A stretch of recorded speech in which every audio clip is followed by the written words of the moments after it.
Oh!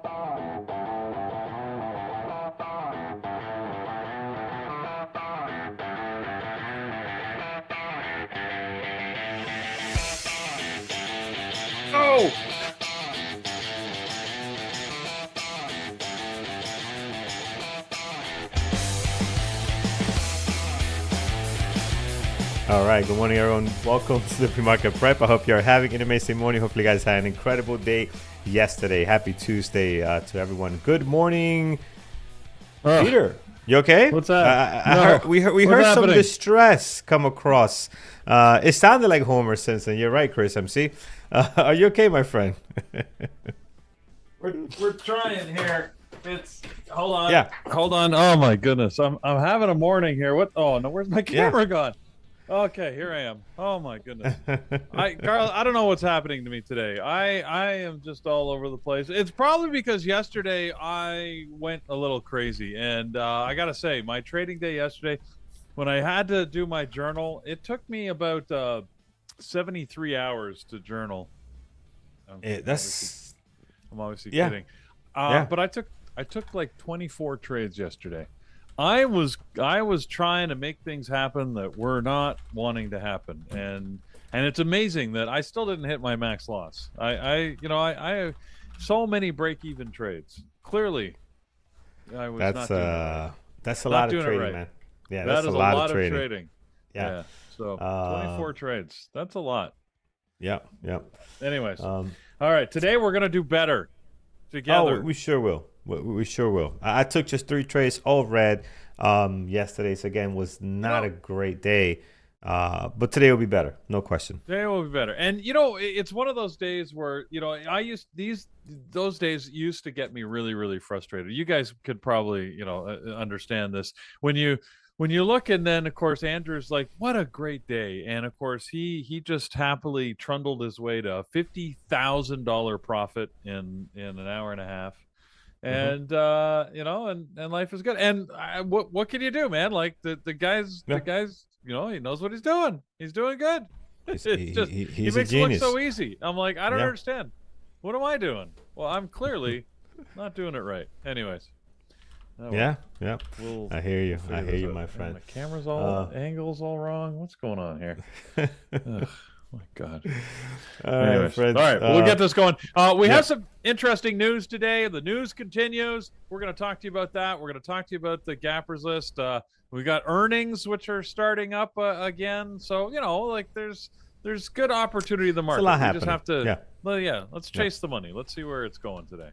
Yeah, there's definitely a lot happening. We look forward to taking advantage of all of it this morning. Friends, quick look at our gappers list brought to you by tradingterminal.com, where you can find all tools related to trading, scanners like this one here, simulators, our beautiful market atlas, which gives us tons of signals and opportunities, and much, much more. So definitely check it out, tradingterminal.com. Today, everything's sliding to the green side of things with our SPY higher and higher, and everything else following suit, including some really blockbuster bank earnings, right? The banks are doing just awesome. Airlines are doing great. I mean, everything is shocked.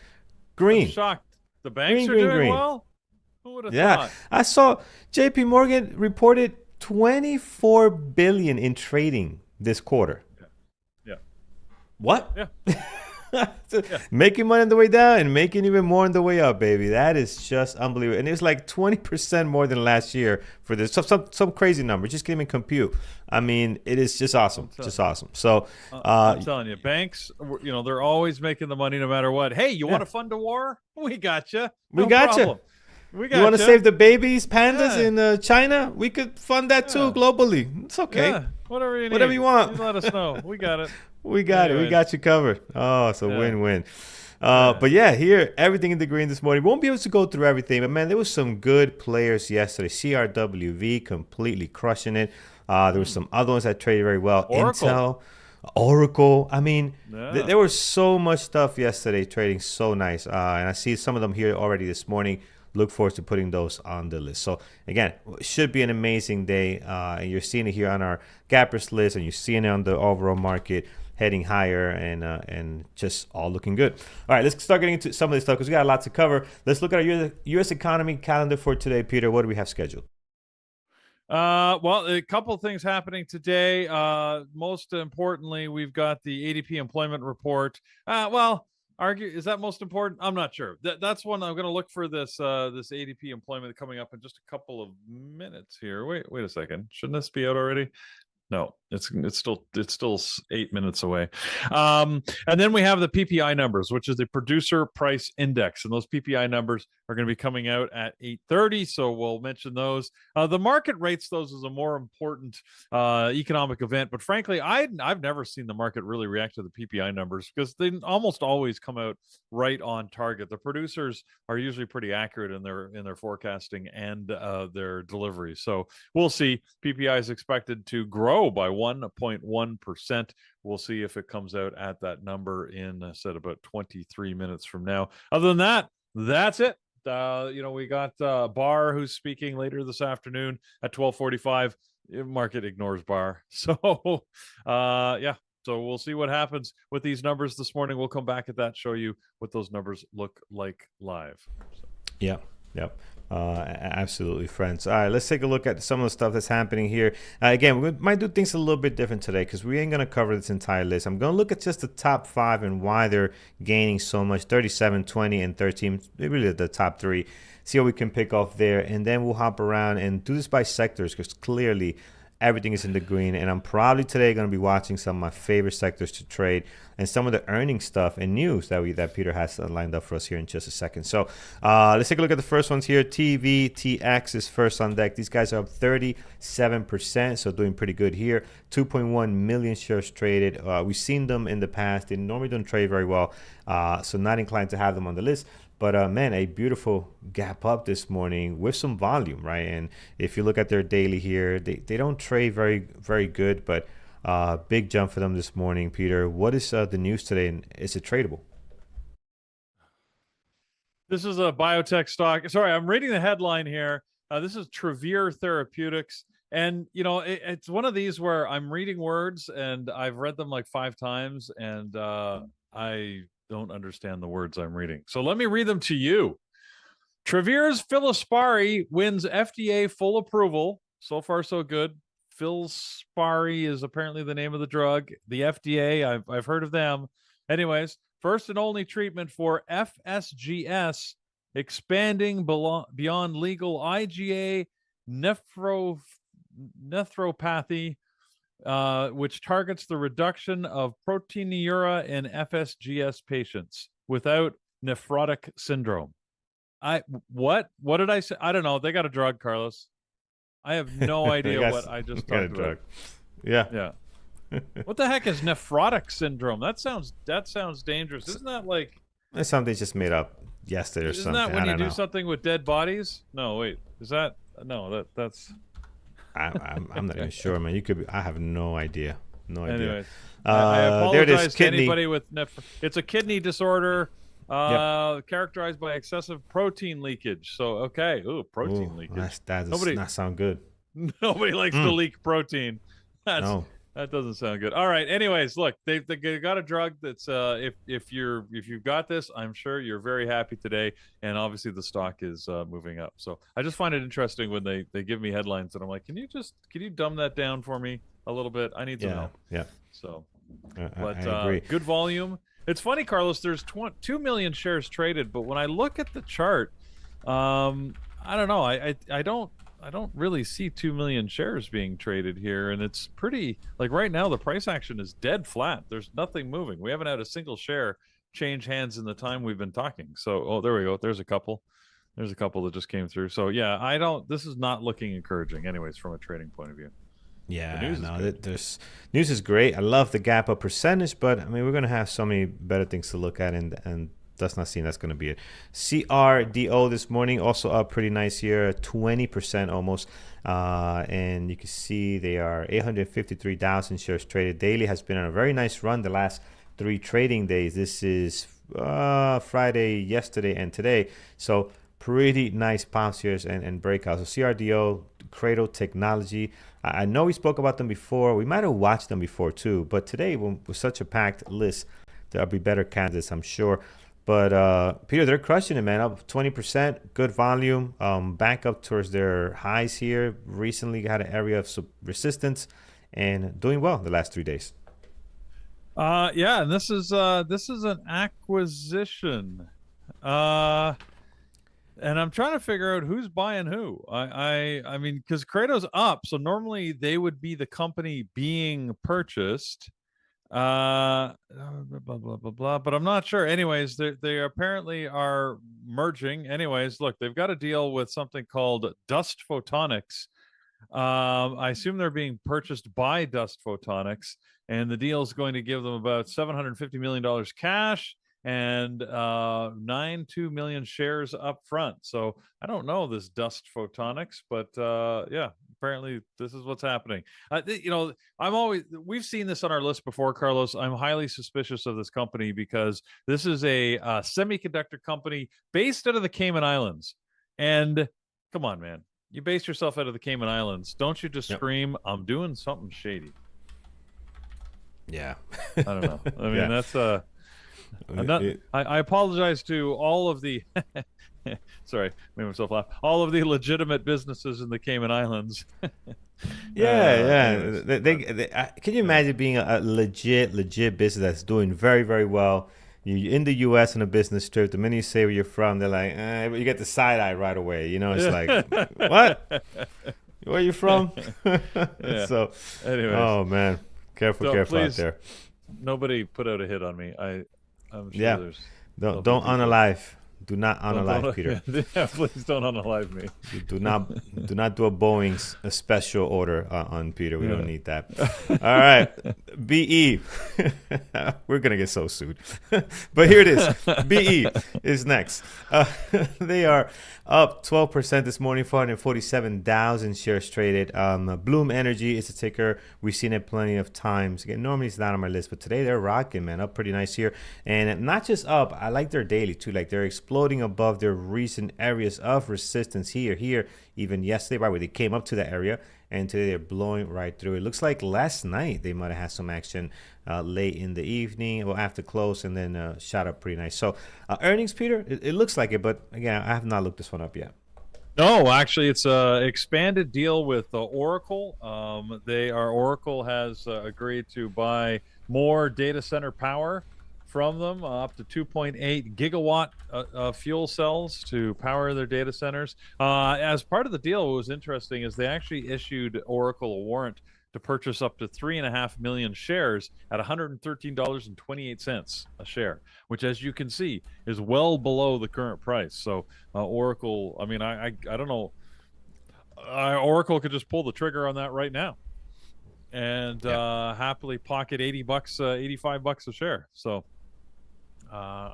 anyways, I'm not sure when they can exercise that, but apparently it's part of this deal. They gave them some shares. I love the creativity out there. We're seeing a lot more creativity with companies saying, hey, why don't you buy my product over my competitor's product? And in turn, I'll give you a piece of the company, right? I'll give you a bunch of shares. So, it's definitely an incentive in the deal, but these deal incentives are, they're sort of saying, tell you what, help make me successful, and I'll give you a piece of that success. So it's sort of a smart deal. I mean, we didn't used to see these types of deals. We're seeing a lot more of them these days.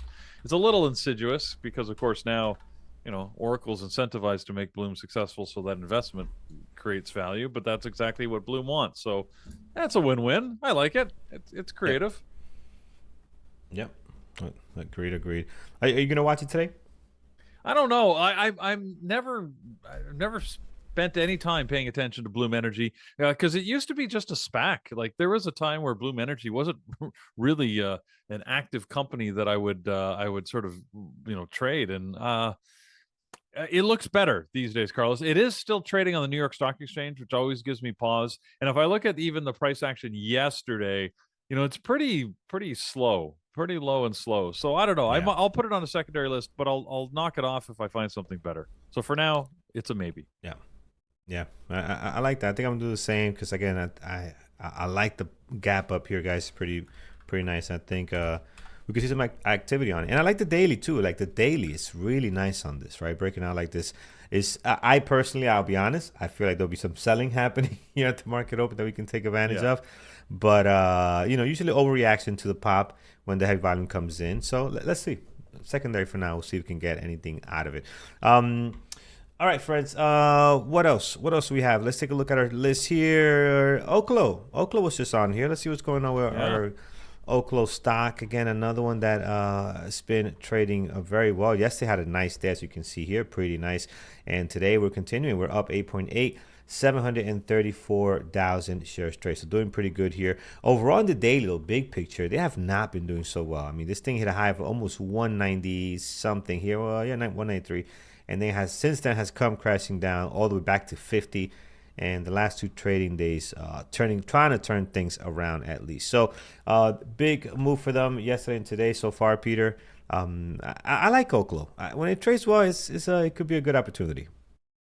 Yeah, and they have some interesting news that the 2 of their customers, related customers in the Department of the Air Force and the Department of the Space Force, you can't say that without putting a voice on it, but anyways, have apparently announced that they are going to select the Buckley Space Force base, which I was just looking up, is apparently in Colorado. I didn't know they actually had Space Force bases, but there you go. There's one. This is just outside of Denver. Buckley Space Force. Anyways, and the what's the other one? And the Malmstrom Air Force Base have been selected as sites for nuclear microreactors. So remember, OKLO makes those church-like small reactors. Small compared to the typical reactor footprint. There you go. There's a pretty little artist rendering of what it could look like.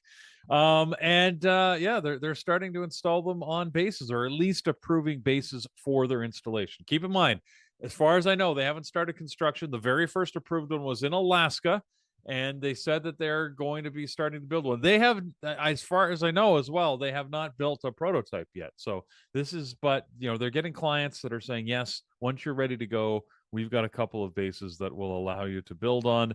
I think if we can, nuclear power is an interesting option.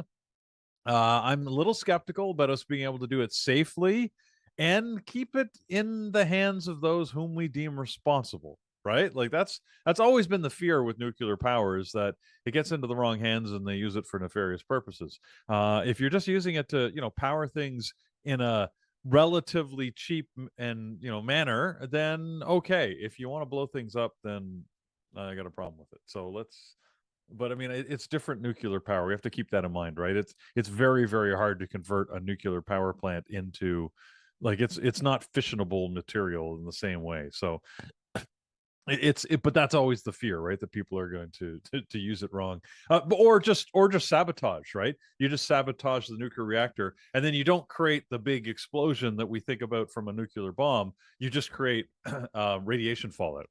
That's really sort of the side effect. I mean, there's a boom, but in any event, we don't need to get into all that. The point is, they're saying that they're ready. They're getting ready to go prime time in the next couple of years, and that's going to keep OKLO moving. Because remember, they were moving on the promise that this technology was coming. They've been a little skeptical, a little hesitant about providing dates. So I still don't see any dates on these, right? So they've got approval on these bases, but it's not like they're saying we're deploying it this year or next year or the year after.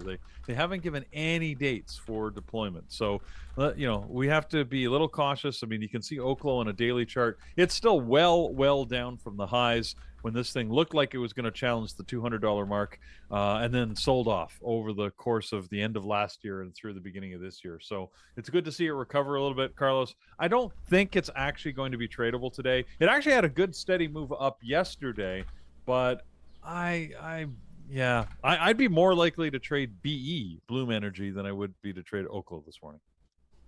Which is saying something. Yeah. I like it. I think I'm a secondary, man. I think I'll put a secondary as well.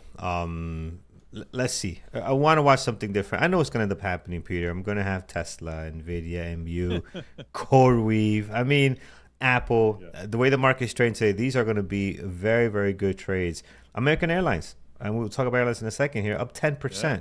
I'm watching it today. I mean, if I would have been in at 10.09, even 10.50, I would have been sitting pretty well on this swing trade. But I stuck to my disciplined rules, and we're up, 12.25 today. It's just incredible, this market. It really is. But yeah, OKLO on the secondary for now, and we'll see how it looks a little bit later. And we're gonna have to be big picky, guys, because there's so much that I want to watch and put on the list, and we're just not gonna be able to watch everything. Oracle's another one that was good. I mean, there's just so much here, guys.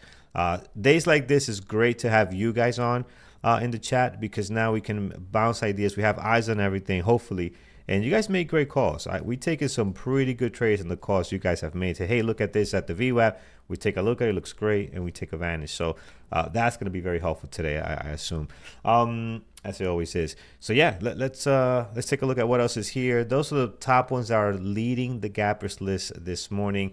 Then we start getting into the other ones. I'm going to hop over to Oracle first, because I want to go for the stuff that I know I can trade very well. Oracle is one of them. Let's talk about yesterday. What a day. 140 over to 155 from open to close.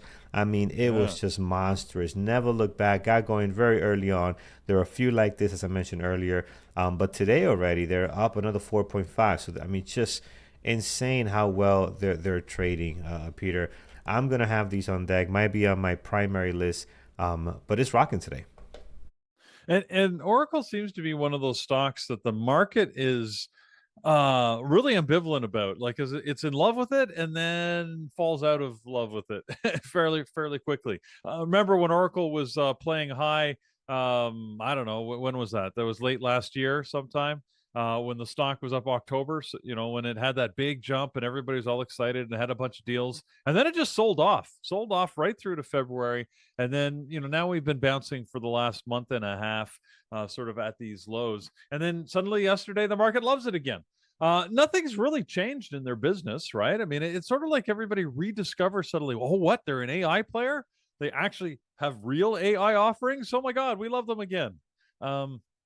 So Oracle, I've said before that, it's just a one-day thing, ignore it. And I've been totally wrong about Oracle. So, Carlos, I'm hesitant. I still believe that might have been a one-day move. However, it's proven me wrong in the past by taking these one-day moves and building upon it. So it might be worth watching just to see if it does anything interesting today. I traded it yesterday. Of course, I was trying to trade it short because I thought it was just I didn't think it was such a sustainable move. And I actually made money. It was funny. I made money off the first one. I'm like, oh, that was good. Let me try again. And then that didn't work out. So I gave it all back. But Oracle definitely had a good move yesterday. Look, we already mentioned some of the news, right? They're expanding their deal with Bloom Energy to use their technology for their AI data center. They announced some of their new products, which, by the way, they need a little bit of work.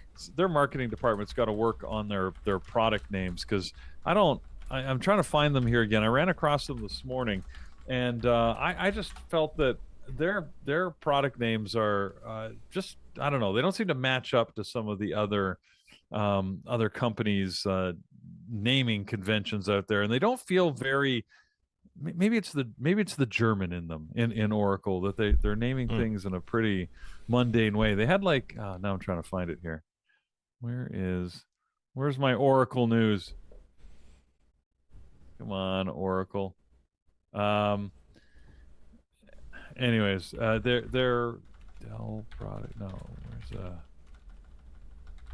here it is. Anyways, so they've got their O-Power AI platform and their A-Connex project management suite. O-Power and A-Connex. I don't know. Those feel old, don't they?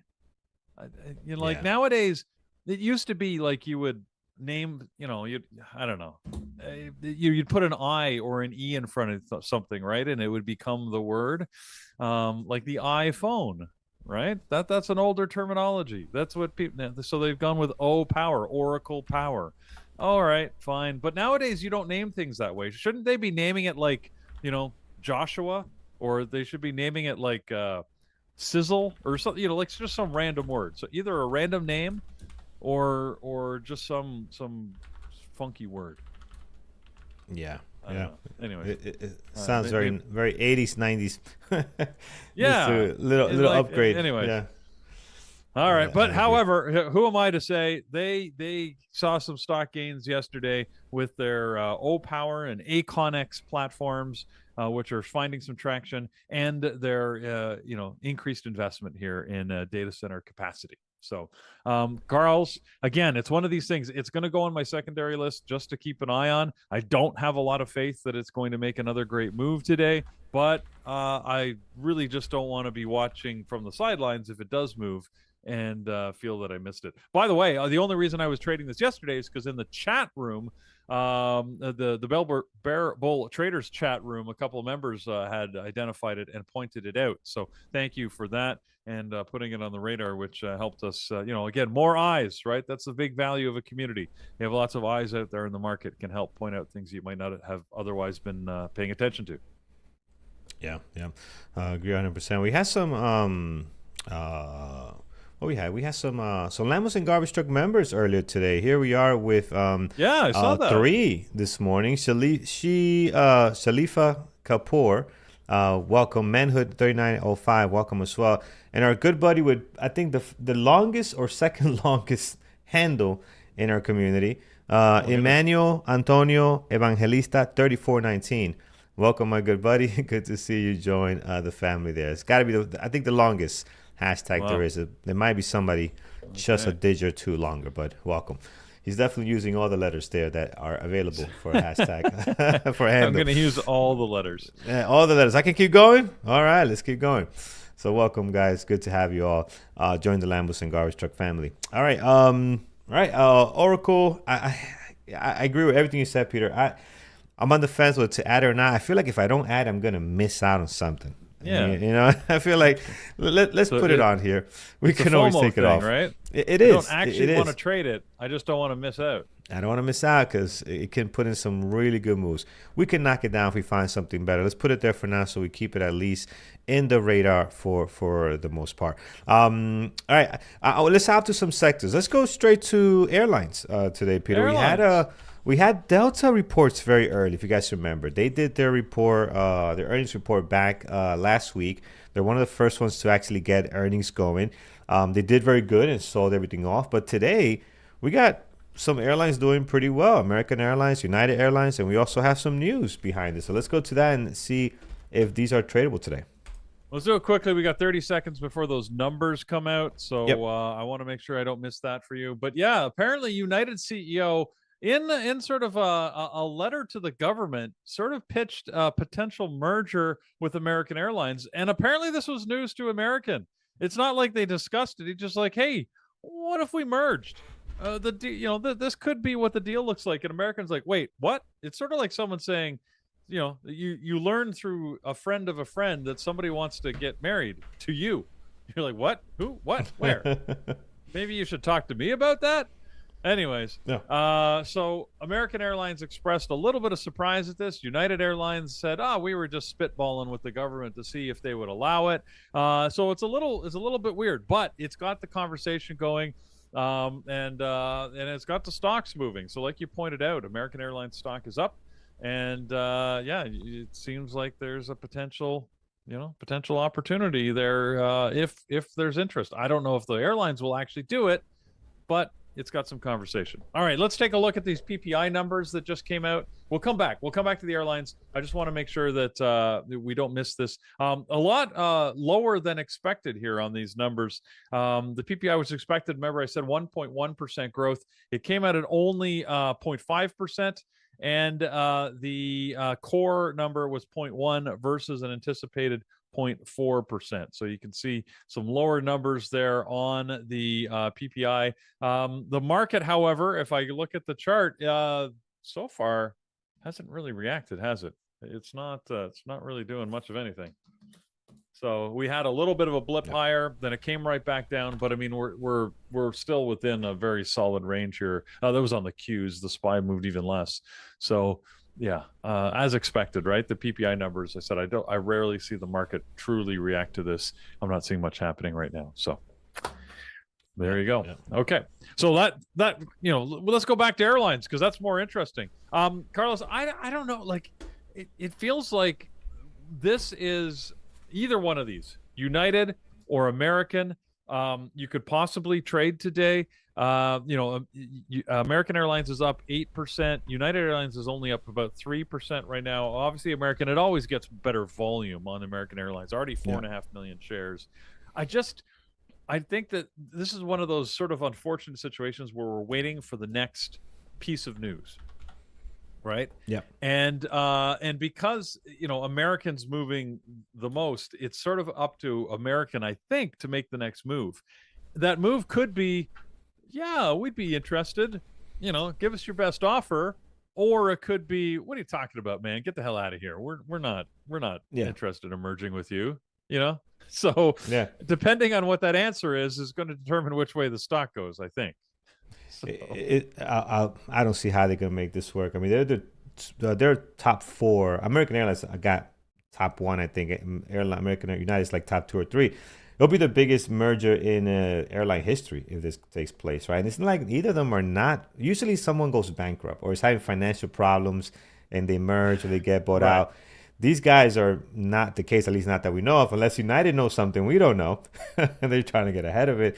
I highly doubt it. But I got to tell you, man, they got to consolidate. I was upstate New York over the weekend with my dad, and we're looking up, and we're seeing 2 aircrafts. They're probably 38,000 feet, 34,000 feet. We looked it up.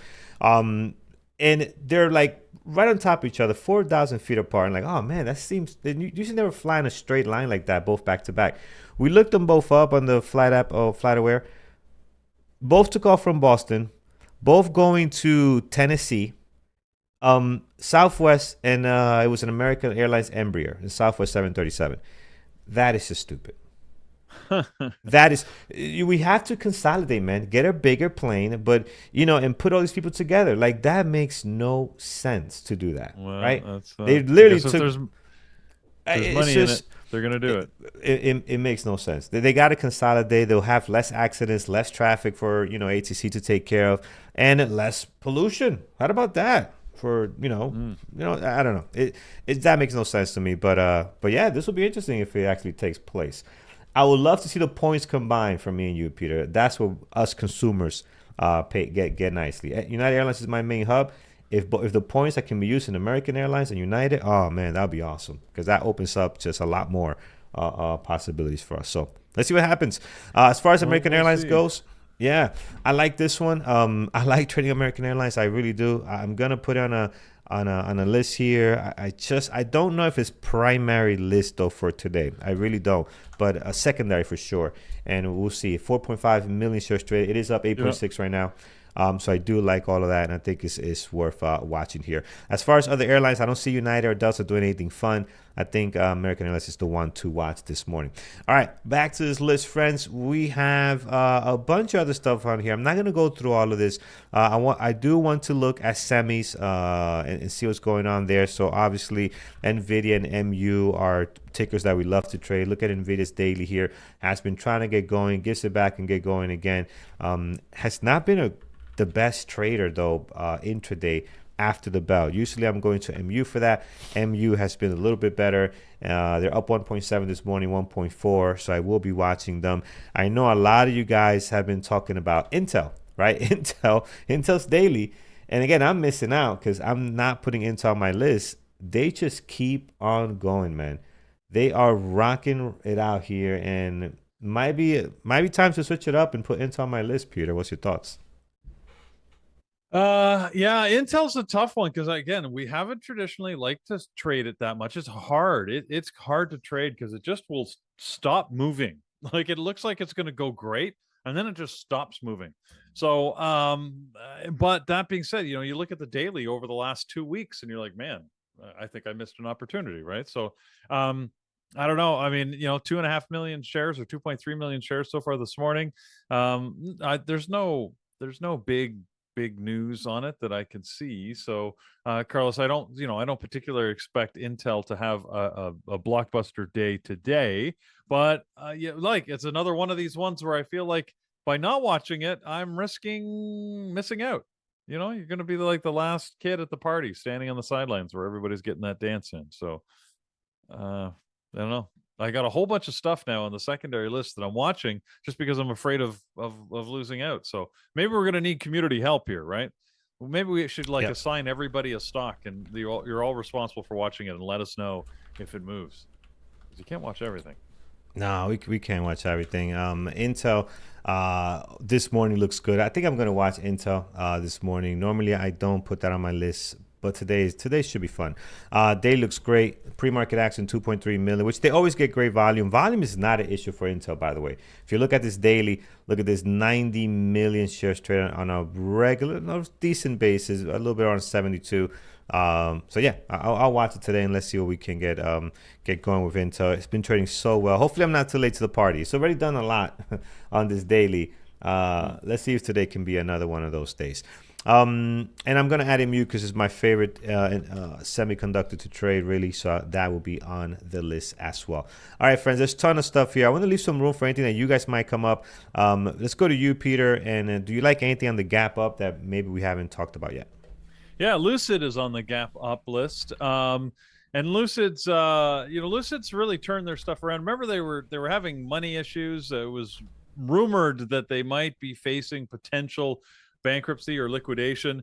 And they're putting themselves in a much better cash position. So they announced that they're looking at about $1 billion worth of deals, backed by some deep pockets, right? So if you remember that they signed a deal with Uber for some of their autonomous cars. Uber has committed to buy about 35,000 vehicles, which is about a $200 million order, and has further invested in the company. The Saudi Arabia Public Investment Fund, which is a little ironic that they call it the Public Investment Fund. But anyways, it's just the Saudi Prince Fund.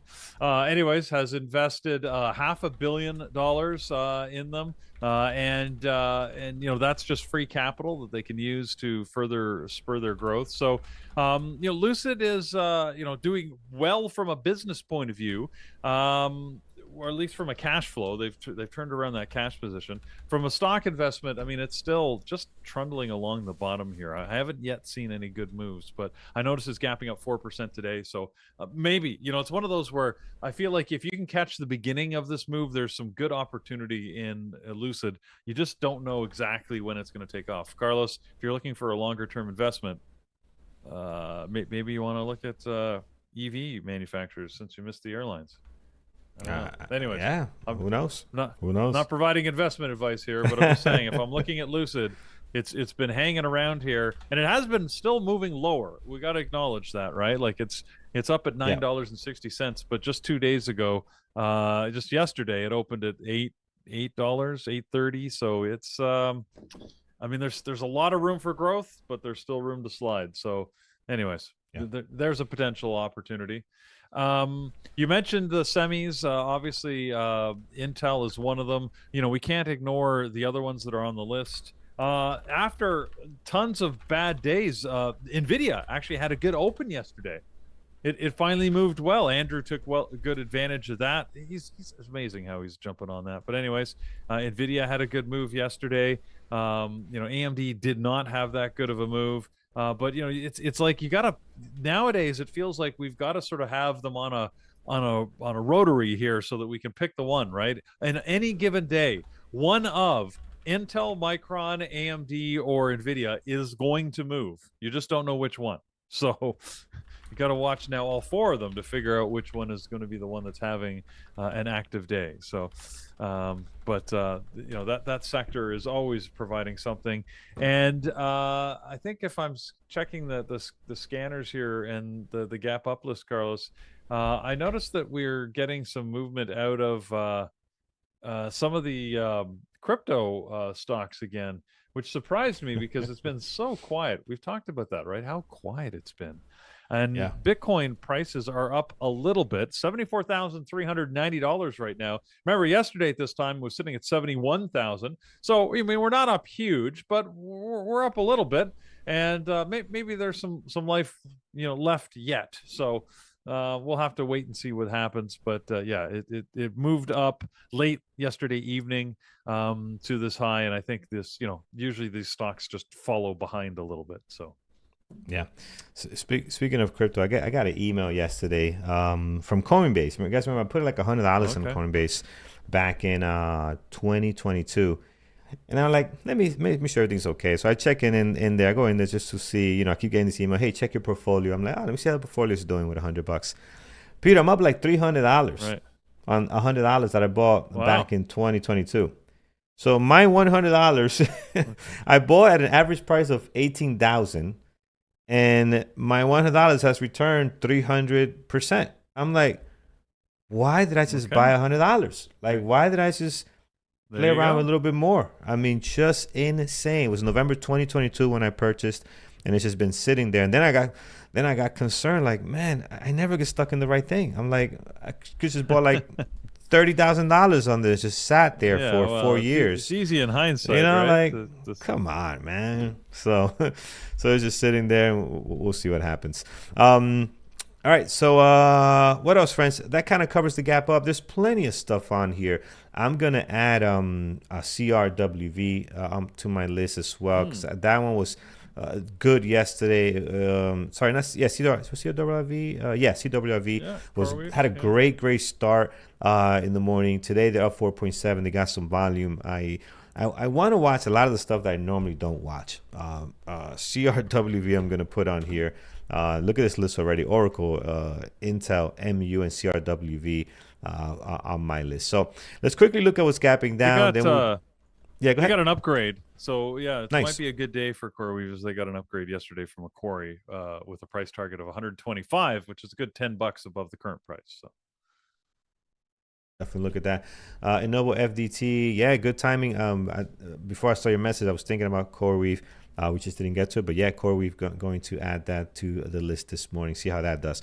Gapping down, somehow these guys have not figured it out today. Everything is green. SkyQ, it is down 8% this morning.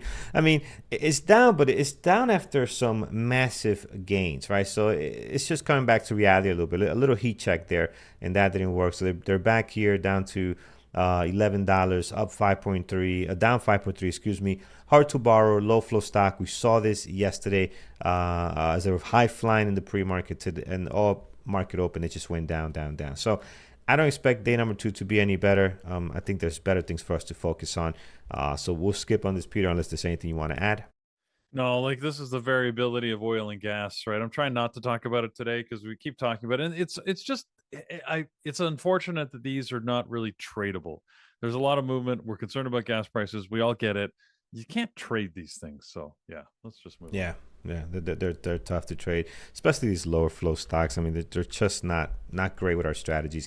CarMax doing some stuff here, down 5.3 this morning, 212,000 shares traded. This is a ticker that I have never been able to trade properly. So price action is weird. New York Stock Exchange ticker.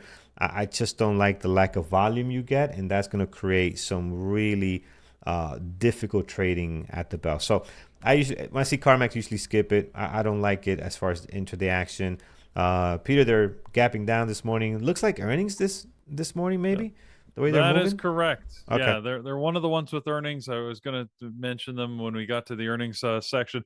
Yeah, they beat their numbers in quarter. They delivered $5.95 billion in revenue versus 5.7, and then 34 cents a share bottom line versus 22. And that's despite taking $141 million goodwill impairment. I always love the goodwill numbers. Basically, goodwill is a number that the company gets to make up and add to their balance sheet for what their perceived value of their own company is. It's sort of like, how awesome am I? I think I'm about $1 billion worth of awesome. And then you can just put that on your balance sheet. And it's basically a tough one to challenge unless you have a lot of goodwill and your company starts to sink, and then you can get into accounting problems. So any accountants out there are probably cringing at my description of it, but from my point of view, it's not far off. So, but in any event, they took $141 million goodwill impairment. Said it was pressured by its long-term outlook. So that's what's gapping it down, because as soon as you say, I'm concerned about my long-term outlook, The stock price tends to react downwards. So. Yep, absolutely.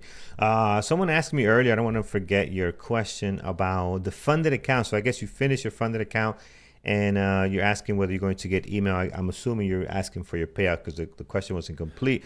But yeah, I'm sure there's a whole process. There's a whole process to get you paid out. I'm sure they have your email address. I'm sure they're going to contact you. They do the payouts, I think, every Friday. Yes. Right. Friday's when they calculate it, and then Andrew Yeah. usually tries to make the payout. He doesn't, depending on what he's got going on, he doesn't always make it happen on Friday, but it'll happen over the weekend. So it should be the end of the week if you finished the 3 month period, in the last couple of days. Yeah. So congrats if you did get a payout here. Here's our progress right now on the funded account. You can get more information here by going to bearwoodtraders.com funded. You can see the same chart that I'm looking at here. Kyle crushing it. I think this is second possible payout once he's done here. So very, very nice. Danya creeping up here, 18,000.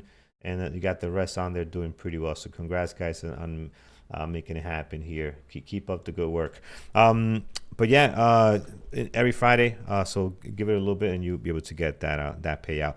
All right, friends. Let's take a look here. What else? WFC is another one that's gapping down this morning. West Fargo. They are down 3%. 700,000 shares traded, just short of that. Not looking too good this morning, Peter, for West Fargo. No, they're one of the banks. So yesterday we started lightly with the banks. Now we got a whole bunch of banks. So Wells Fargo, Citigroup, JP Morgan, BlackRock all reported this morning. Look, they pretty much all beat their numbers. Wells Fargo is the only one that slightly missed on earnings, but by 2 cents. Don't be worried about them. They're fine. But most of the stocks are. Citigroup is the only one that's green right now, but they're on low volume, and that could change when the open happens. Banks always are tough to trade, but no, they made more money than they expected. Like you pointed out, Carlos, JP Morgan, for example, was probably the most egregious number, where they delivered $24 billion of revenue from their trading activity. And that was unforecasted, by the way, because their forecasted revenue was $48 billion, and they delivered $73.6 billion in revenue. So, just crazy numbers out there. Yeah. It's crazy. So in any event, but those are the banks, the U.S. banks, they figured out, I mean, hell, I was going to say they figured out the system. They haven't figured it out. They own the system. They created the system. Yeah. Yeah. Let's face it, like JP Morgan historically as an individual, not the company, but JP Morgan as a man who's long since deceased, but he created the Federal Reserve. In fact, he acted as the Federal Reserve back when there wasn't one. So, they literally created the system. So, there's no surprise, I suppose, that they're always making money and always doing well. So, when people say, "Oh, the system's rigged," I'm like, well, yeah. If you got to invent the rules and then build your corporation around the rules and then continually influence the direction of those rules, yeah, it's rigged. It's the way it works. Yeah. Anyways. Absolutely. All right, and that covers our gap down. Again, not much red today on my screen. A lot of the stuff is in the green. This morning, Tesla up 1.7, MU up here 1.8, Intel 1.1, PLTR up 2.1. We didn't talk about that one yet. Apple slightly green. Everything is more on the green side of things. So, Peter, I'm not sure if you have anything else as far as gapping down that you want to talk about today. Well, we do have some stuff in the red we can talk about. How about let's randomly go to a couple things. How about Dell? Dell yesterday had some interesting moves that it had moved up sharply higher on a rumor that NVIDIA was looking at buying a major PC manufacturer. And when asked to comment, NVIDIA pulled a Drake and said, "Nuh-uh, no, thank you." And then Dell today is looking like sad Keanu.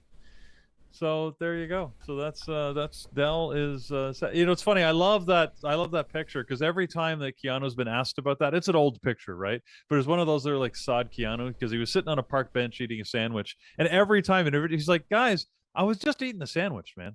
Like I wasn't sad. I was just minding my own business, eating a sandwich.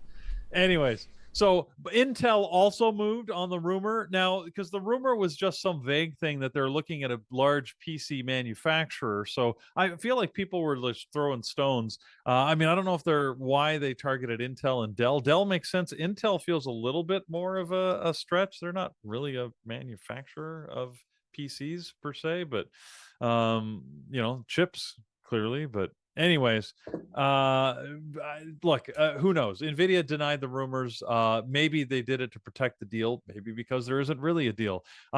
Interestingly, who did the rumor come from? It came from a company called Semi-Accurate, which in this context is pretty hilarious because they were semi-accurate, at least according to Dell. According to NVIDIA, they weren't accurate at all. So anyways, so there you go. There's if you're interested in that, evolving story, you can worry about those companies. Here's another weird story. I noticed Meta is actually gapping up this morning, so it's not on the gap down list, but apparently Meta is investing in creating a virtual a virtual CEO is what I'll call it.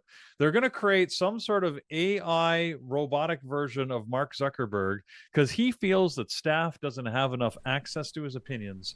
So they're going to create an AI that's modeled after his speech patterns and the way he talks and his thoughts, so that any employee can engage with Mark whenever they want in AI form. Okay. It's I guess use your own technology. I don't know how I feel about that, but I'm not sure that's actually going to make Meta employees feel that much better. But you go, Mark. You AI roboticize yourself. Yeah. So anyways, so there's a couple of companies that are moving and have some potential news. I noticed that I just see in the comments here that people are mentioning Broadcom. Yeah, Broadcom is hidden to the basement right now. Really dropping here. What's happening with Broadcom? Don't know, man, but they're definitely getting body slammed right now. We'll get the news in a second. That is not good. They're getting back all the gains from yesterday. In the daily, they've been doing very well, but this clearly news-driven. I mean, look at the volume you're getting as well. So I'm not sure if you have anything on it. Yeah, Peter, or anybody else in chat, if you guys have something, you guys saw it dropping here, let us know. It looks like something's breaking out now. I just see people speculating about insider information. I mean, they did receive a couple of downgrades recently, but most of the target prices for Broadcom are well above the current price. So I mean, analyst upgrades and downgrades, frankly, are largely irrelevant to stock prices. But I'm not sure. I'm not sure what's causing it to move. Somebody must know something or believes they know something because Broadcom's heading down. Yeah.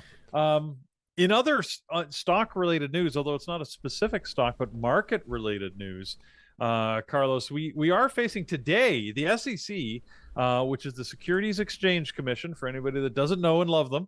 They've got all these FINRA rules, as they call it. And one of the FINRA rules is Rule 4210, which we all care about deeply as retail traders, because it's what is in the U.S. sometimes referred to as now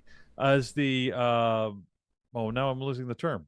What's it called there, Carlos? The pattern day trader, PTD. Yeah, the pattern day trader rule. Thank you. Yeah. The PDT rule. And really, it sets a couple of things, including the minimum account limit that you must have to trade in the U.S., which, Frank, the intent was to protect the general public from losses in the market.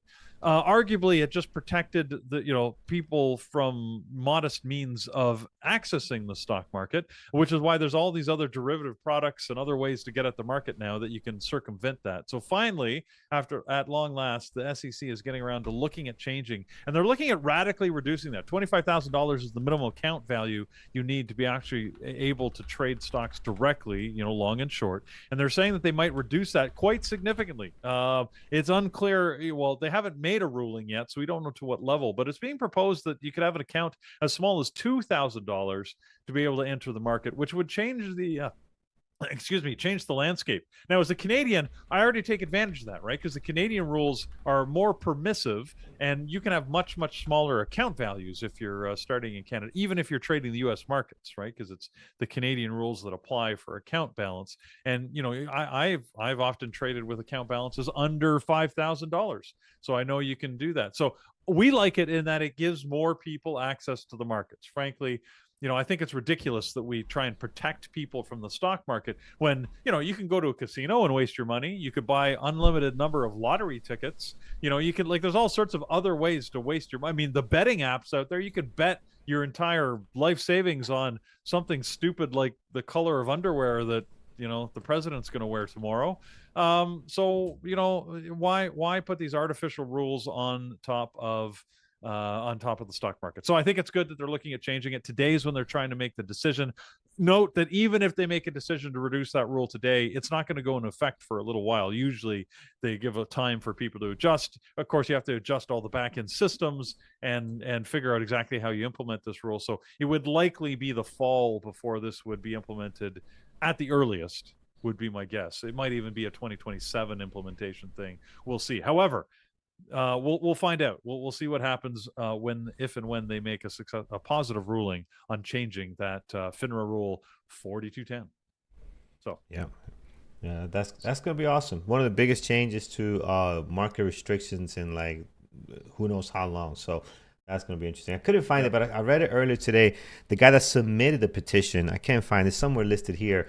He brought us some good points. I read the whole letter he put on there. He's like, people are getting around this by creating 5 different accounts. They'll trade in one, then the next thing they'll trade another. So he listed all the things that people are doing to get around this rule and why it doesn't work. And he mentioned that, hey, this is old. It used to work in the past. It doesn't work now with all the technology and how fast things are. So his argument is really good. He submitted, I think it was last year, but I can't find it. Somewhere in here on what the proposed rule that he did. So really interesting. Again, we're in this business, and when you read something that affects your business, it's nice to see the way he laid it out. So I don't see us not getting rejected. So we'll know today. How are we going to find out? I think on this website, you just got to find the right one, the right file number, and here you can see what the final rule is. You can click on there and see the activity on what actually came out. So the link is SEC Gov Rules and Regulations Rulemaking Activity, and you can find all the stuff that's listed there. So pretty cool. And we'll see. Right away, I'm like, the first thing I thought was like, bye CMEG. You're done. This is not good for you, man. That is one of the hallmarks. I mean, that's one of the ways people were getting around it, right? Would you go to an offshore broker, so you didn't have those rules apply, and you often paid slightly higher fees, and sometimes it was riskier, right? Your money was a little bit more at risk because you didn't have the protections, of course, that came with those rules. But yeah, if they reduce that, then there's an advantage. It could bring some money back on shore. And as you said, some of those companies that are built off of and they were taking advantage too, Pierre. Like there's no problem with that, but there was another one too. They were charging members like $2.95 per trade. They're going to because they have a smaller account, and now you're going to hit them with $2.95 per trade. Come on, so they abuse it, take advantage, and I'm glad this is happening so they could stop that nonsense. So we'll see. Can't wait to see that rule, and again, I'm sure more information to come on that one, Peter. Obviously, as we get more details on it. Yep. Right, you got some more stuff on here. Last but not least, in very important hippopotamus news. If you want to preserve your hippos, you need to go have a conversation with the Colombian government, because the Colombian government, so the so-called Escobar hippopotami, are at risk. There's apparently like hundreds of them out there, and this all happened. So hippopotamuses. Anyways, they're not native to Colombia, but they were brought there when Pablo Escobar ran the world and didn't know what to do with his money, so he decided to create a zoo. And then when his empire fell apart, he released the animals into the wild. And they're very aggressive animals, and apparently they have thrived. In fact, there are hundreds of them devastating the Colombian countryside. I have to admit, when we were there, we didn't see any, but we weren't going to look for them. So, but the Colombian government apparently has approved a plan to cull a couple hundred animals. So cull basically means they're gonna take care of them. So and of course conservationist activists, animal rights activists are saying relocate them. But am I like my God, can you imagine how much work it would be to relocate a couple hundred? And where do you, like, who wants them? I mean, maybe somewhere in Africa they want them back to where they came from originally. Can you imagine being a hippopotamus that grew up in Colombia and suddenly like you in danger? They trank you and then you wake up, weeks later, because I mean they'd have to put you on a container ship or something. Anyways, and then you wake up, you're like, where the hell am I? Yeah. Anyways. Yeah, it's wild. The language barrier. There you go. I love it. Yeah, you won't be able to speak with the other hippopotami there, and then the other ones will say, "Man, who are you? Where are you from? Man, get out of here! This is my watering hole." And anyways, I don't know. Look, I just found it interesting that I find it interesting. Decades later, I mean, Pablo Escobar. I mean, this is 40 years ago. I think is when they killed him, didn't he? When they took him out, and still. He's having this big effect with things that he's left behind. So, let alone people still finding, by the way, buried barrels of moldy money. That's crazy. Out there that apparently is still happening. Then there's treasure hunters that are still looking for, because he buried billions of dollars worth of money out there, and nobody knows where because the maps were all lost. So, anyways, there you go. So there's hippopotamus news for you in case you wanted something not stock related. Yeah, there it is, my friends. All right, our gap down list continues to grow as we check things here. AVGO, obviously, coming up on this list. And again, they're down 2.3, getting a little bit of a bounce now, but just very interesting on the moves here that they're getting. So I will put them on my list. I'm not sure if I'm going to put them on the primarily. Might be a secondary for sure, top of the secondary list here. And a VGO. And we'll see where it goes. So we did a little inadvertently, we did a little test, a little experiment yesterday. We did not ask for likes at all yesterday, Peter. You didn't ask for likes. I did not ask for likes. We went the whole show without asking for likes, and I realized that towards the end when Amy was coming on, and we did averagely low. We did like 300, and I was like, low. I'm like, yeah, that's for us not asking. We didn't do our part. So today we are going to do our part. So forgive us for the ones that have already hit that like button. You've done your part, and we appreciate it very much. But there's a few that have not yet hopped over to the like button, and we're sitting only at 150. And that's the problem. When you don't ask, you don't get. What is it? The squeaky wheel gets the oil. We want the oil, baby. We want to be all in oiled right now, oiled up. We're screaming loud and clear. Oil me up, baby. Oil us up. Carlos just said. Get you heard him here. Oil us up. Why? Come on. Why do I feel like P Diddy over there in New York? His ears are perking up. Puff Daddy's ears are just perking up. Did somebody say oil? Let us have it. Let us have it. Oh man. Let's do it. Let's do it. All right. Appreciate you guys very much. We should get a like for that one. Yeah, you bet. Oil us up. I love it, Carlos. Oh man, good stuff. Good stuff. All right, friends. Let's see what you guys like this morning. My list looks great. I got Oracle, Intel, MU, and CoreWeave this morning, and I can add so much more. But again, there's just only so much I can watch. But we'd love to see what you guys are looking at. I am looking here on our chat and also over on X. We're live on both of those. And one more thing I want to show you. Look at before he hops off here. Look at Jared's shirt, man. My goodness. This guy he is like he's got some shirts. He's looking very sharp this morning. That's a beautiful thing.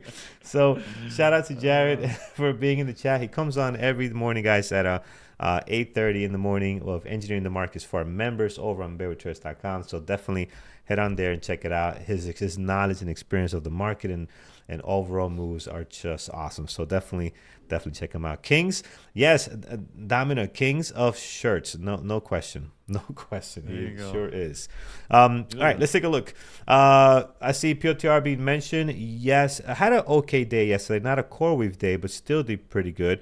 They're coming off 3 days where they had a really nasty drop here, and they're trying to recover from that. So right now they're up 2%, 1.4 million shares traded. I think this is another good one as they try to recover. I just don't know where to fit them, to be honest. I know where.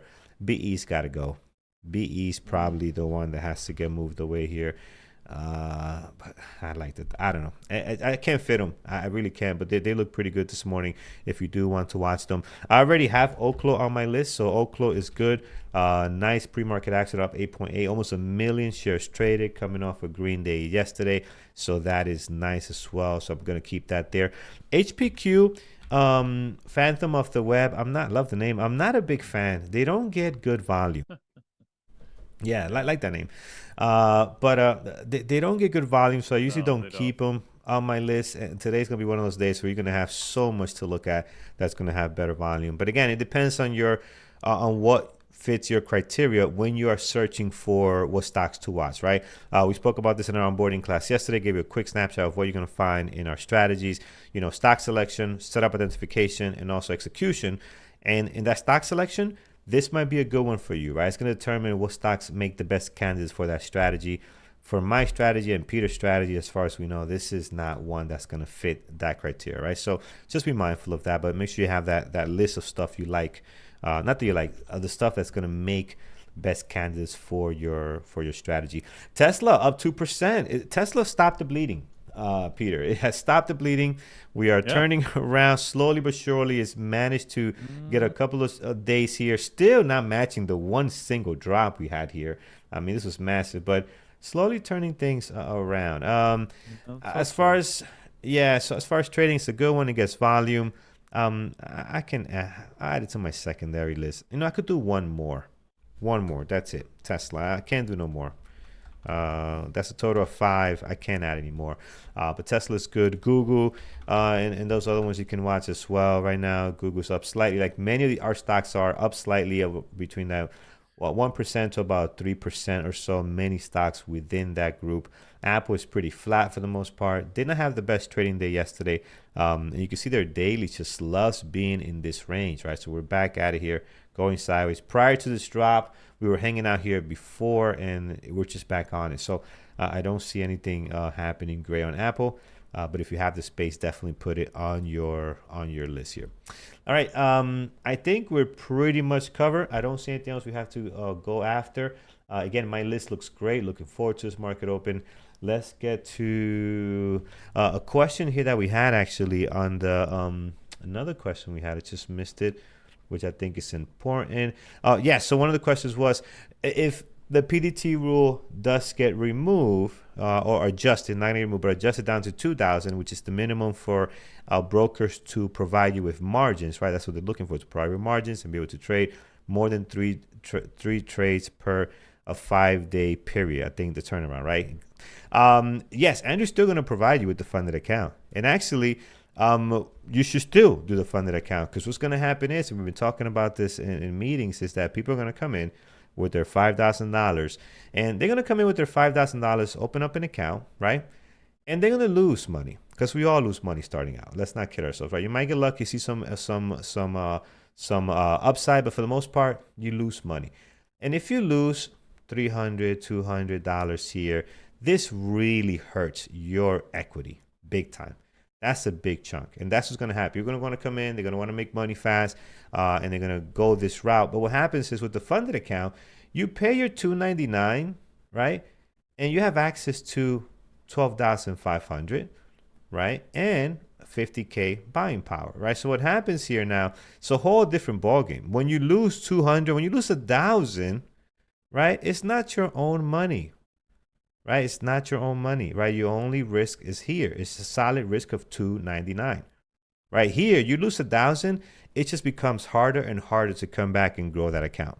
extremely difficult, right? So you don't want to do that. You want to practice with a funded account. Make sure you understand how to trade. If you could make money here, then there's a higher chance that you can make money here. Higher, not guaranteed. Nothing is guaranteed. But if you cannot make money here, there's no chance you're going to make money here, right? That's a fact. If you can't make money here, you're not going to make money here, right? And think of it this way. If you do a funded account and you make, I don't know, you get $3,000, $5,000, maybe you don't get the max of 10K. Hey, that's okay. Take that extra $3,000 you just made and add it to your equity, to your account. And now guess what? Now you got $8,000 to trade. So I think people should still go to the 90-day funded account. Do that first. If you are successful, my friend, take that 10,000, 5,000, 8,000, whatever it is, add it to your account and then go try trading. You see that things are not going well with your actual account, go back to the funded account. Like keep it very simple. Manage risk accordingly. The funded account, I think, is where everyone should start first before they go to an actual account. And some of the questions here, just to be clear, you're not trading live money. It is a simulated account, but Andrew will pay you if you end up in the green. Basically, if you just follow the rules, which aren't onerous, they're just to make sure people aren't gaming the system. And if you end up green in the account, having followed those rules, he will pay you an actual cash value equivalent to what you earned. So to the question, so you don't have to pay back your losses. No, if you end up in a red account, you just paid your entry fee for the account. That's it. There's no, you don't have to cover the cost of losses. It's just it's a learning opportunity, right? You paid for it in learning. So it's all upside. It really is. And it's honestly driven by the desire to help people learn to day trade for a living. The intent of the account is not for you to sort of try and roll the dice and hit it once and make a whole bunch of money on a super a big gamble. It's to trade consistently over a period of 3 months and prove that you can build an account maturely. If you can do that, you get paid. So that's how that works. Some great comments here, man. Kyle is saying he's doing it for the second time. Look at Kyle. Kyle's up already on the second account, 30,000. I saw another comment here from Viking. You did the funded account 3 weeks ago. Learned so much. Now he's doing the simulator. And the best step before going to a simulator. So yeah, I 100% agree. Go ahead, Peter. You're gonna say something else?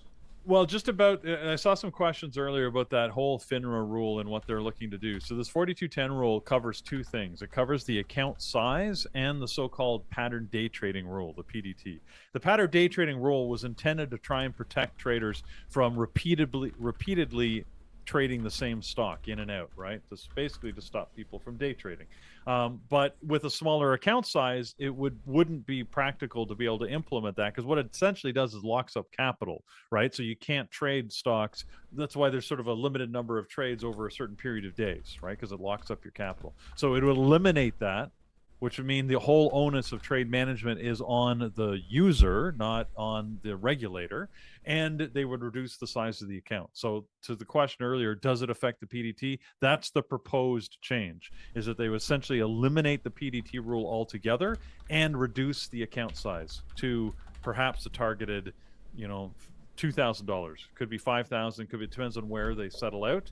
But right now, there's two things: the $25,000 account and then the PDT rule that are in effect. They're suggesting changing both. So yep, helps you absolutely stay on top of what's going on. Yep. And last one here. Osam is asking, do I get paid for icing the funded account? I shouldn't, man, but I think we did such a great job that we should get some. We got to get a code, like the Peter and Carlos code. Anybody signs up with that? I want to cut. Yeah. I want my slice. I want my slice. So we got to send a petition. Yeah. Hopefully, you guys sign the petition and we can oil get me that up, going. Baby. Oil me up. Let's get to our community events and announcements. You can always find those here at bearwithtraders.com. Click on webinars, friends. Come on down and see what's happening in our community. Today is Tuesday. Today's Tuesday. Peter's going to let you know what's happening today. You weren't sure, and I was a little bit confused. Yeah, you made me guess too. Yeah. Listen, when you're having fun, you forget what day of the week is. Every day is the same. Who cares about days? Who needs weekdays? Nobody needs weekdays. All right, we got 2 sessions for you today, guys. If you're in a Bear Bull Trader account, you can take advantage of first Brendan's DOS Trader Pro setup. It's targeted at new traders, but it's anybody who wants to learn how to use DOS Trader Pro better.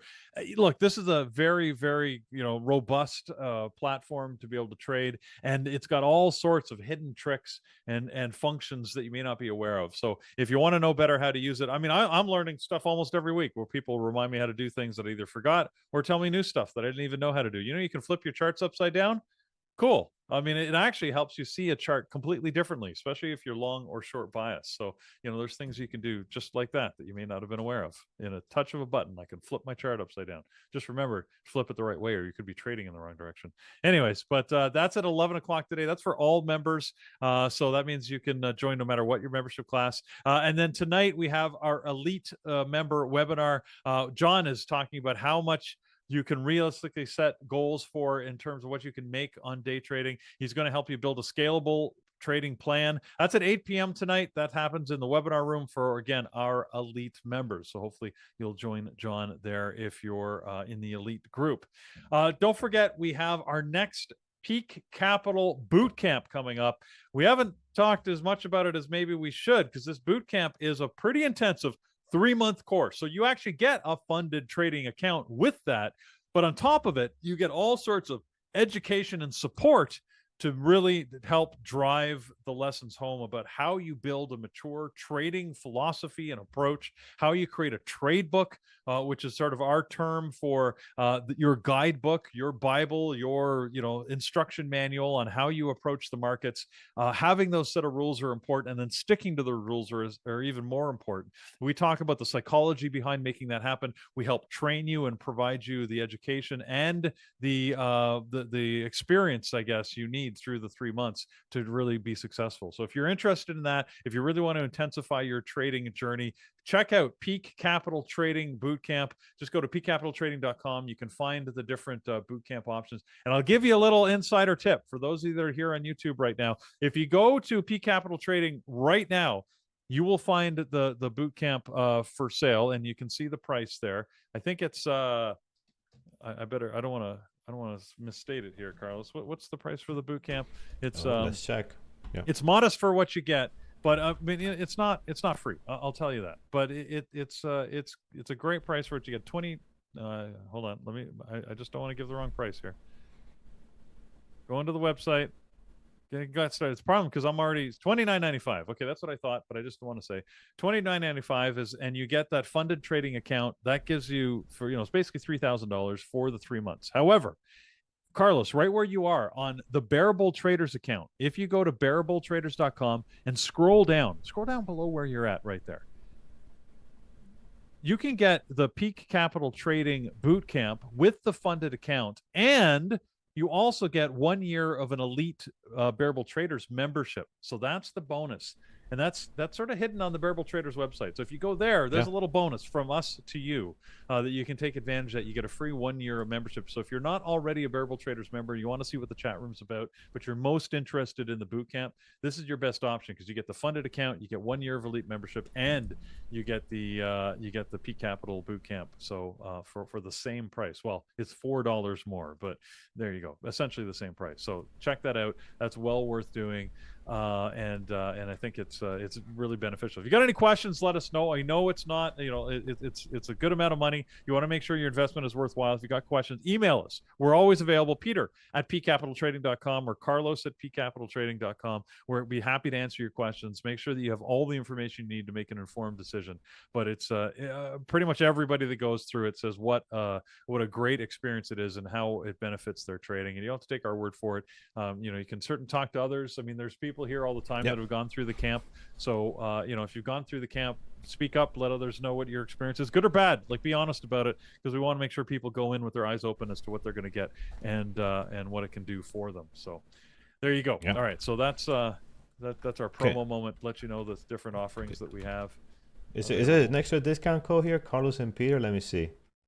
There's not. All right, I tried to get you guys something extra, but this does not work. Okay. All right, friends. We don't have a no, we don't. Oil. Try oil. Oh, try oil. Oil us up. How about I'm, that? I'm gonna email these guys and Wheel put us up. Oyo on there. That's gonna be the Yeah. hashtag for today, Yeah. by the way. All right, friends. Yeah. Let's. All right. But yeah, I want our discount code here. Carlos and Peter show. I like that. You know, well, let's put that. Yeah. Let's talk. Okay. Let's talk to Andrew. Oh, look, All right. Andrew's here. Andrew's here. He's in the chat. All right, friends. Guys, we have an amazing day. We're very excited, as you can see. Oracle, Intel, MU, CoreWeave, Tesla. 10 minutes to the market open. Let's get some levels in place and let's get set up for this beautiful day that we got in front of us, guys. What a market! What a time to be a day trader. That is for sure. Here's Oracle, guys, crushing it this morning. I mean, look at the daily. What a blockbuster day yesterday. Today we're going to add 167.75 is our high of our pre-market. Might not be there for long the way this thing is going. The low of the pre-market is set down at 157.96. Let's go to the left a little bit, get some levels in here. I do see right over here 161.45. Above that, we do see 171.47. I mean, just beautiful. And then all the way up here, we're going to have 178.77. So Oracle looks nice. I know it can get a little sloppy at times, but when it's in play, if you guys remember, Oracle had this beautiful gap up, gave it all back and then some, from September to February. But when it was in play in this time frame here, we saw it like every day. Peter and I didn't believe it was going to trade so well, and it did, right? So hopefully we're back to that right here, seeing some really good movement out of Oracle this morning. Intel has surprised us as well with the way they've been trading. I mean, just look at this daily. Towards the bottom, highs and lows of the last two trading days, doing an amazing job. I am going to mark down the high of the pre-market here. It's going to be over at 66.48. Right now, we're getting a new low. I'm not going to worry about it too much. You do have the previous day close coming down here, so let's see what happens. But for the most part, we're set with our 67.47. And last time we've been up here, let's go to the weekly. It's going to be some time. Going back to 2020 and 2021. So 2020 and 2021 was the last time we were at 67.34. And up here, another level at 68.45. Taking that off the weekly is fine. You could do that there, and you'll be okay with that. Towards the bottom, highs and lows, nothing else to add there. Let's go to our good buddy MU, which has been taking a break. It treated us very nice the last month or so. The last couple of days, not so great, but not horrible, right? Let's see if today we can get back on track. The high of the pre-market, 440.49 towards the bottom. The low over at 431.28. We're looking to test that in a moment here. And if you look below that, we do have our previous day close and highs for the last two trading days. So towards the top, in case we go higher, 449.21. And then all the way up here, we do have a level at 470. That will be a stretch. I'm sure there'll be some other areas that we'll get to before that one, but we are ready just in case. CRWV, my friends, what a blockbuster day yesterday, and what a great set of days in the last trading days, the last couple of trading days. So very good there. High of the pre-market this morning, sitting at 116.71. We'll slam one there, and then towards the bottom, 112.99. Is the low of the pre-market. Towards the bottom, highs and lows, previous day close, doing an amazing job there. Do not need to add anything else. Let's get to the top here. Going back to September, October, and November timeframe, we got a couple of levels here that we should mark down. 120.73 is good, and a really beautiful level, 127.47. Look at this.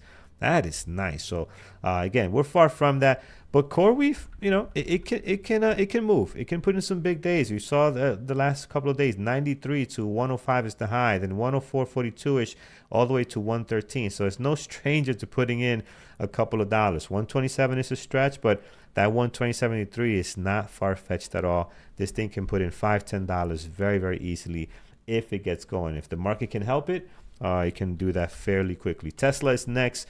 Again, stopping the bleeding here on the daily finally. And a high of the pre-market right now, 359.90. And low of the pre-market, 356.76. Once you do that towards the bottom, there's so many levels down here. I don't think how you can fit anything else. Highs and lows for the last two trading days, previous day close, doing an amazing job for you. And then we have 364.25 towards the top, and another level here around 369.97. Tesla has not been moving that much, right? You look at the couple of days here on the way up, has been very, very small compared to the big chunk of days that it goes down, the big chunk that it takes off here. Much better. Going up, struggling compared to the dailies that we're getting on the way down. So let's see what we got for today. All right, Peter, what is our team watching this morning as they get ready for the market open? Yeah, our mods are starting to get their list together, and they are watching. Well, I'll start with my list. I'm going to be watching NVIDIA, Broadcom, since you guys mentioned it, and it looks good, Tesla, and OKLO. Brian, trading live with Andrew, is going to be watching NVIDIA, AMD, PLTR, Tesla, and OKLO, so some commonality there with my list. Andrew's got his list in. He's going to be watching Oracle, Hood, AAOI, PLTR, NVIDIA, and Microsoft. Eamon's got his eyes on Apple and Coin for some longs. Gary is going to be watching Micron, MSTR, and Tesla. And Jared, the man with the shirt, is going to be watching JPM, Wells Fargo, Johnson & Johnson. We didn't mention that. They also had earnings this morning, but I don't like the way they trade. So, but they did have earnings if you're interested. He's also going to be watching SanDisk, SNDK, Oracle, and CoreWeave. So there you go. That's what our mods are keeping an eye on. We'll see what we've got moving. Carlos, I think you've got a pretty good list here. Like we said, we had to call. Even this list is a little big. I'm surprised. I thought Bloom Energy was coming off. I was gonna take it off, and I'm like, I looked at it again, and I kind of like it, man. Not typically something we watch, but I do like the gap up this morning here. So let's see. Let's give it a chance, see what it does. But see what it does. We'll see. We'll see what it does. Yeah, we'll see where things go. So, anyways, guys, I think we've got some good candidates here today. We got some good opportunity, and I've got to say, as we head towards this open, Carlos, I can promise you, I know what my wife and I are going to be talking about tonight. I'm going to be telling them how Carlos made a public offer out there for people to come and oil me up. So, yeah, I'm telling you. So. Oh baby, yes. Yeah. It is going down. I may ask for the same here. Yeah. Hey, oil me up. Hey, you never know. Oil me up, baby. Absolutely. All right, all right, friends. We are ready to rock and roll here. Less than 3 minutes and 4 seconds here for the market open, and we are ready, guys. We are ready to rock and roll here. If you're just joining us in, you definitely missed a lot, but welcome. Hit that thumbs up over on YouTube. Really appreciate it. If you're just joining, then our apologies because you don't have the reference. Sometimes it's more fun walking in mid-conversation and not knowing the context. Oh, yeah. Make up your own backstory. Whatever you want. It's okay. Put it to it. We're good. Absolutely. Yeah. All right, guys. What else we got here? Hit that like button for us, though. We do appreciate that. That's oh man, even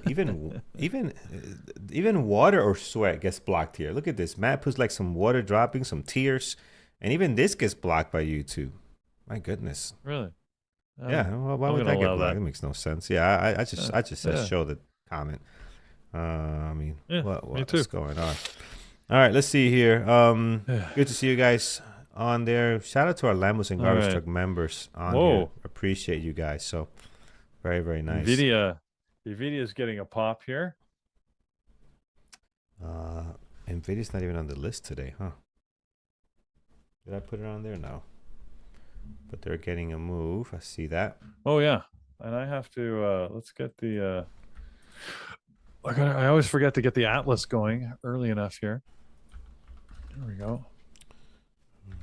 Their Atlas tool fired up. Yes, NVIDIA. indeed. Where's NVIDIA's orders? 192. There's a bunch of orders. All right. I like it. Broadcom regaining everything it lost here pre-market. Right so down and up. The problem with that is that may mean that the fund's over, right? Like it's just sort of back to where it started. It could be that it opens and it'll be completely boring. So. We'll see. We got 1 minute to find out. 1 minute, we'll see what's going on here. Oracle's been a steady mover here today, just trundling higher. Yeah, I'm still not convinced on Oracle, but I wasn't convinced all day yesterday, and that didn't serve me well. So we'll see where we go.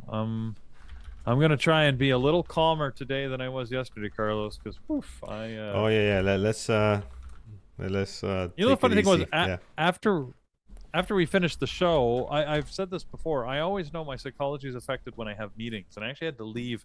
I had meetings out of the like downtown all afternoon, and Yeah. so by 12:30, I knew I had to be done trading because I had to hit the road to go downtown to get to these meetings, and I think I rushed my trading, but Too much somehow pressure. I rushed it, taking 24 trades. Like, and I do that, and again, there we go. There's the opening bell. We'll worry about my stories later. Let's see where we're going, guys. Watching NVIDIA pop here, AMD pop, Tesla dropping. I am not taking any trades. I'm not going to fall for that today. BE just taking off here, guys. Spread's a little nasty at 60, 70 cents at times. This could be a good overreaction on BE. Let's wait for a setup, but I like this more for a short, even more now. This would have been one of your type of shorts, like up here. You do that a lot, and you do very well with those, like those spikes and lower drops in early. Oh, BE. This is such a short. All right, I'm going short BE, guys. Careful with the number of shares. My stop is 203.50. Let's see if I get a quick scalp on this thing. Let's see if we get the drop. Let's see if we get the drop here. Oh, it's trading so nasty now. I am out. Oh, what a horrible fill. Yeah, I am out of it. But careful with the number of shares. But this is a short. I'm gonna short it again. I am. Don't follow me in this one, guys. Wow. Yeah, I think this is gonna drop. I'm like 95% sure. All right, I'm back short. Let's see if we can get to like 197 will be awesome. But I think we got a big drop coming on this thing. That rejection up here, that was nice. This is not a strategy, by the way. This is me scalping something. It's not in my trade book. So let's see if I can get the drop on this one. 197. Let's see. You calling Tesla? I can't take my eyes off this one. It moves so fast, and the spread is so bad. 80-cent spread. See, that's why you're getting that nasty price action. The spread at times goes to 80 cents. That's not good.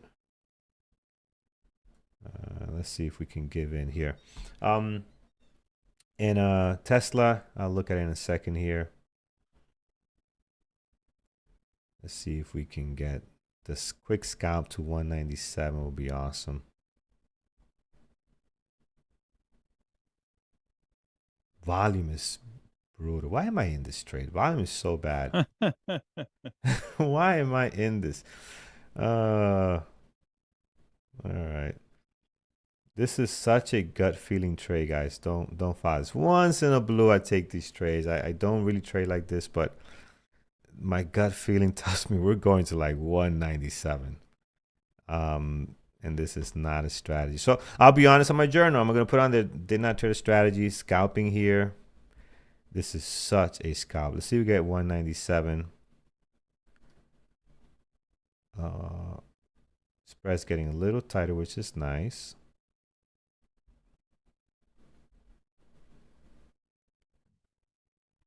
I know you want the drop. Come on. 197 is where we have this little pop here, like 197, 196.86. Oh, AMD popped up initially. Now it's dropping back here. Let's see. All right, I mean, you guys, I see the tickets you guys are trading. So MU short. Hopefully, I'm not missing something great by touching this this ticker here.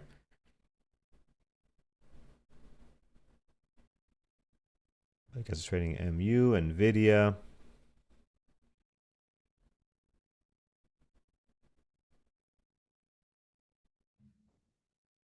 It's taking too long.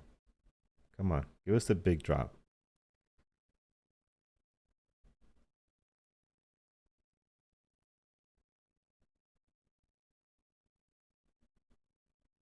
You're not gonna do it, huh?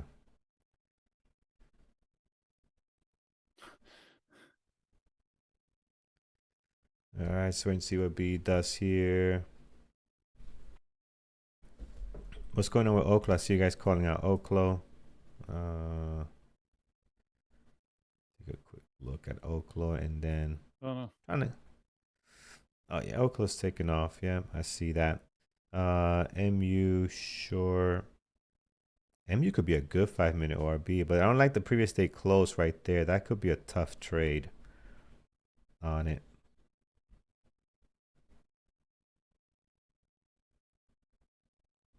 Bloom Energy struggling to give us the drop here.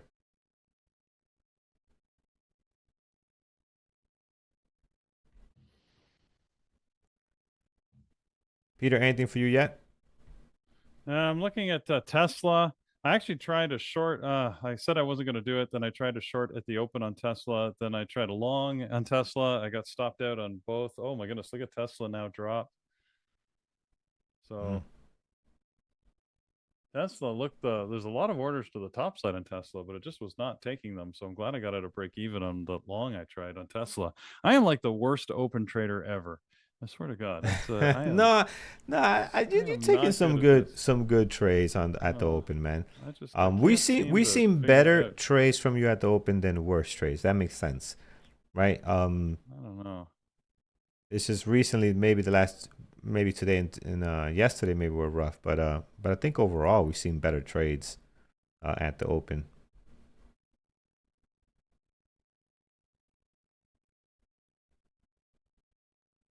Bloom Energy had the chance to break down. We're at a break even here, and it did not take it. So I'm inclined to get out of it here at break even. I don't want to go back up and get squeezed. Spread is tighter at 25-30 cents. But yeah, it had the opportunity and it did not take it to drop lower. So let's see. Let's give it the VWAP. Let's give it a little bit of room. It's just dangling back and forth between our entry here. We'll give it to the VWAP. Our hard stop is 203. Same area, 203.55. But at the VWAP, I'll consider getting out just to not get any major slippage, because this stock it can move. So we'll see if the VWAP can do its job. All right, at the VWAP here. Right on it. And can you do your job, VWAP? Do your job. Send this back down. Wow. Andrew, I can't believe he got Oracle to work. He's trading Oracle long. And that's working well for him. Yeah, I'm out. All right, I'm out of this. Oracle long. Just now or at the open? No, well, just a couple minutes ago. He got it right before the pop, as he usually does, right? So. Very nice, very nice. All right, let's look around. Hopefully I didn't miss anything great. Oracle, very nice. Intel heading the other way. Intel looks interesting. Possible 5-minute ORB down, but it's so extended in the 5-minute ORB. Look at this thing. This is pretty extended. Here would have been nice. Here, that's a little bit tougher there. But it does look weak today. Intel, MU's not trading so well right now. Oracle making the move. CoreWeave making the move. CoreWeave is nice too. Oh man, CoreWeave was a nice one. A beautiful engulfing pattern too on CoreWeave, guys. Look at this 5-minute. That is beautiful engulfing there. If you saw it, that's a nice trade right above the VWAP. That looks awesome. Tesla. Oh, Tesla, another engulfing to the downside on the 5-minute. Are you short on that, Peter? Yeah, I am. I like that short too. It won't drop here. I need it to drop. It's getting the. I'm joining you, man. Here. I'm joining you here. Let's see. I'm joining. That looks like a very nice engulfing short. Let's see if we get to the low 154. 354. Excuse me, 354.79. So I'm joining you on that, and I believe this is such a short. I'm gonna show. And I'm taking small risk on this one because it's a crazy stock and it's not a strategy. But I'm gonna get BE. If not today, Carlos, sometime in the future. don't. I know it's dangerous, but I am going to get that thing, man. I'm telling you. Look at it. I know it's gonna drop. I know it. Wow, NVIDIA up and back down. What a horrible entry. I went short BE again, but I got feel so bad. Damn. All right. That was a bad feel. Jeez, man. All right, let's see if we get the drop. I could have been in here. I stopped watching. I would have gotten back in somewhere up there. Let's see what happens. All right. Tesla, our stop is 359 above the VWAP here. So this is an actual trade. Let's see if this thing holds the VWAP. Tesla's. Yeah. Yeah, it's going against us here. Drop. Yeah, on the market atlas, there is a lot of orders to the top side. There was building orders down below the price, but it doesn't look like it's enough to pull it. It's still overwhelmed by the orders up at 360. So I'm out at break even on that again. Let's see. Oh, your stop was right below the VWAP, I guess. Yeah. Okay. Again, I put it my break even once it moved in my favor, I usually do. Yes. And I just got stopped out. All right, holding the VWAP here. I am short this, and I am short BE. What a horrible trade on BE. Let's see if Tesla is gonna get below the VWAP here, friends. Let's see what Andrew is in. Andrew in PLTR at 135, Oracle at 166. So that's Andrew's trades there. All right, let's see Tesla. Hold the line, baby. Let's drop. 359. I'll bail on it. Yeah, that's my stop. Gotta get out. Oh man, what a morning. What a morning. BE probably gonna stop me out here. I'll be a little more patient. Such a bad entry. Like it literally, I don't even know if the price even got down there. Like my triangle showed up and then the bar went. Like how does that happen? Like what is going on? Not supposed to happen.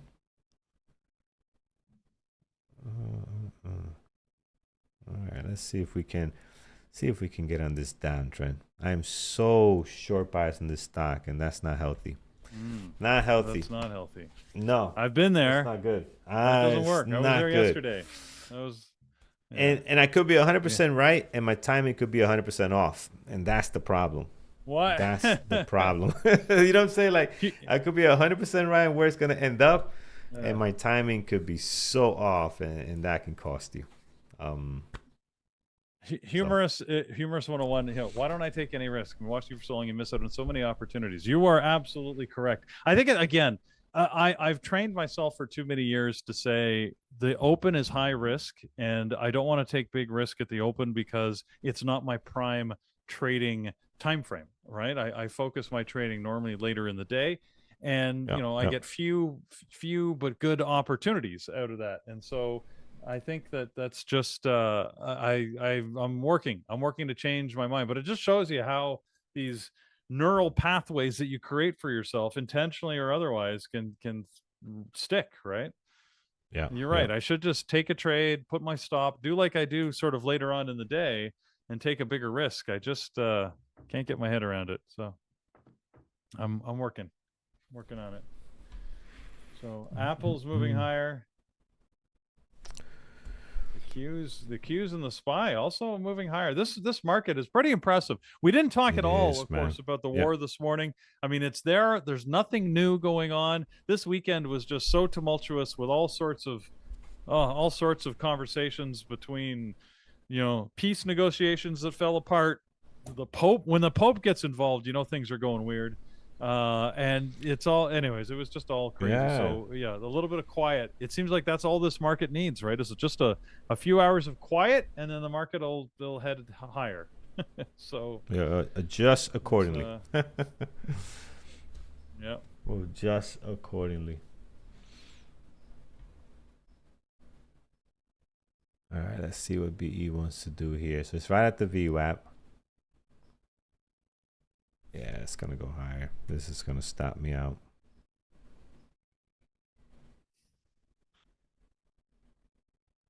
BE, yeah, it's gonna go strong.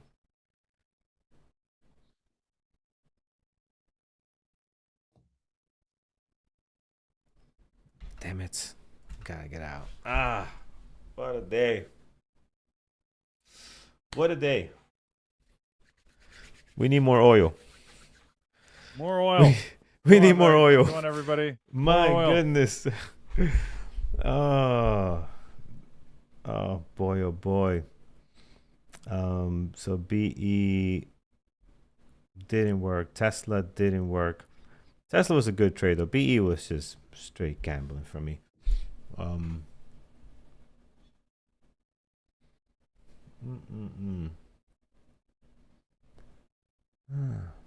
MU at the VWAP here. This could be good. Let's see. I have. Where are we sitting here? We're close. We're close. We could still afford 2 more trades, but we're close. We got to be careful. MU here might look interesting. Let's see what it does. See some of the stuff that I had on deck. American Airlines, we had on our secondary, did nothing. So I'm glad I put on the secondary. AVGO, nothing.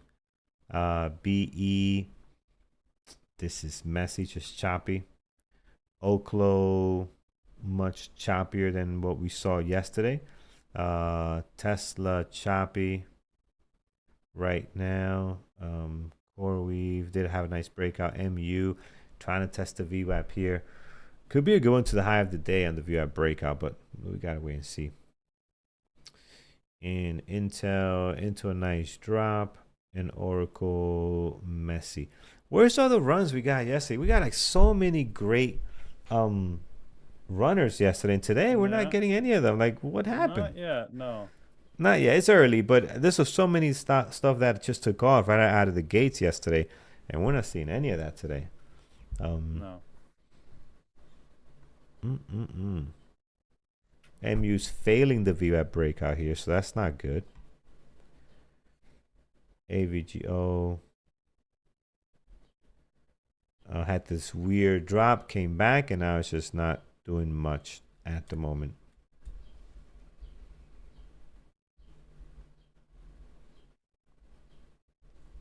How about you guys? Anything that we're not watching that you guys are watching that's doing well? Hood? Yeah, Hood did nice. Go ahead, a nice breakout here. What is SanDisk up to? Oh, nice drop here. Okay, so SanDisk heading lower. Their all-time high now is 988-ish.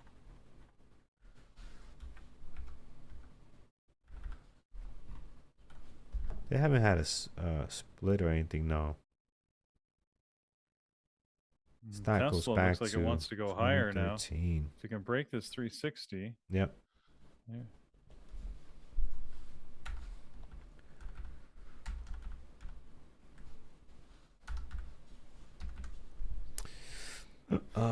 Let's see here.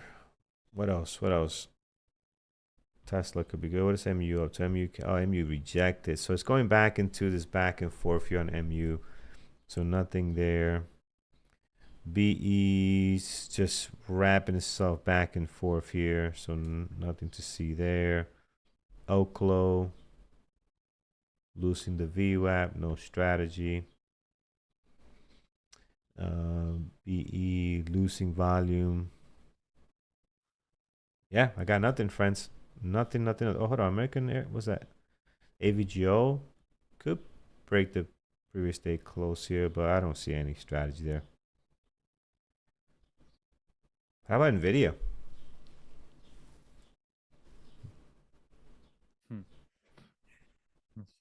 Uncle D trades. No trade for you yet. 3 trades for me so far. Tesla was the biggest loser. Tesla. As far as individual trades, but BE got us for sure. But take less shares, guys. This thing can move. This thing can really move. Like one of these losses here is 300. So careful on the shares you take. Right. This one here is pretty bad.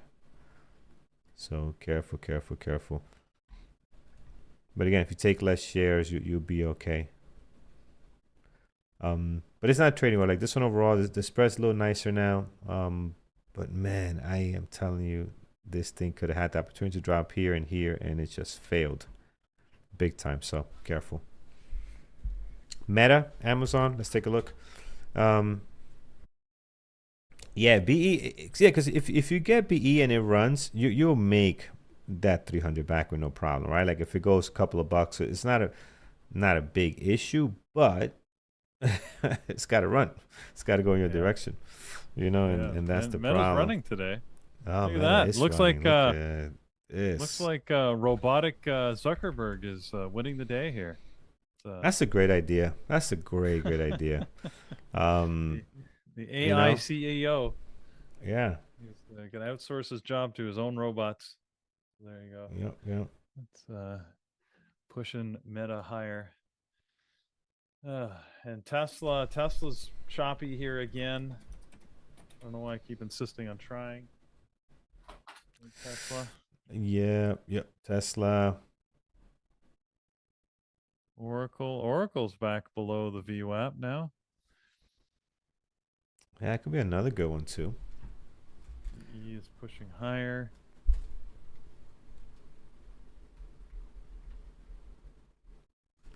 Let's see if Oracle does a some kind of VWAP situation here. It's like MU. Yeah, MU's trying. It failed the VWAP here.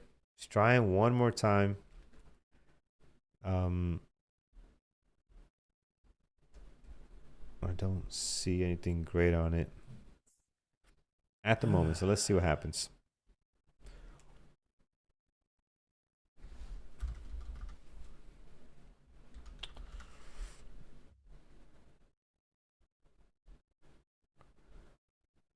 Let's see what we got going on.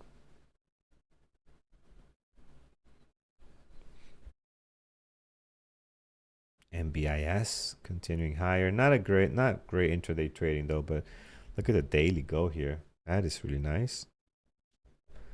That's been moving well. I don't see anything, guys. MU is the only one that I see that's at a possible breakout. I think Tesla was another one you mentioned, Peter, too.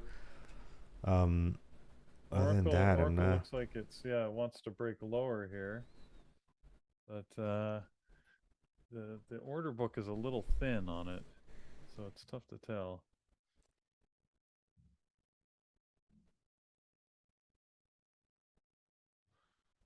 That does look like a good view at breakouts. Here's a breakdown. You're getting a little bit of pullback now. A higher pullback will be nice, and then the drop will be awesome here. Let's see. Oh yeah, that's good. That is good. I'm going short Oracle, Peter. I'm doing a lot of trading today. Andrew killed it on PLTR and Oracle. Andrew's still in Oracle. I'm sorry, in PLTR at 135. So nice, Andrew. We didn't talk about PLTR today. How come? I don't have it on my list. I thought we did. PLTR. So Andrew and PLTR took probably the opening run here on it. So that's good. All right, here it is. I'm in Oracle, guys. VWAP breakdown. Here's the pullback. Here's the confirmation. I should have probably waited for this confirmation if it breaks down here, but that's okay. Let's see what happens. Because it's a much better pullback. I really didn't think it was going to pull back anymore. I thought it was going to break down right from here. What's the next target? Low of the day, 164.61. Let's see if it can get there. It looked good. We had a bunch of bids appear on the Atlas, and then they disappeared. I don't know where they went. Yeah. So let's see. Right, you saw it was like a bunch just showed up, and then they took it off. Yep. So I went in when I saw that. Okay, they're back again. And then they're just going away like they're playing games here.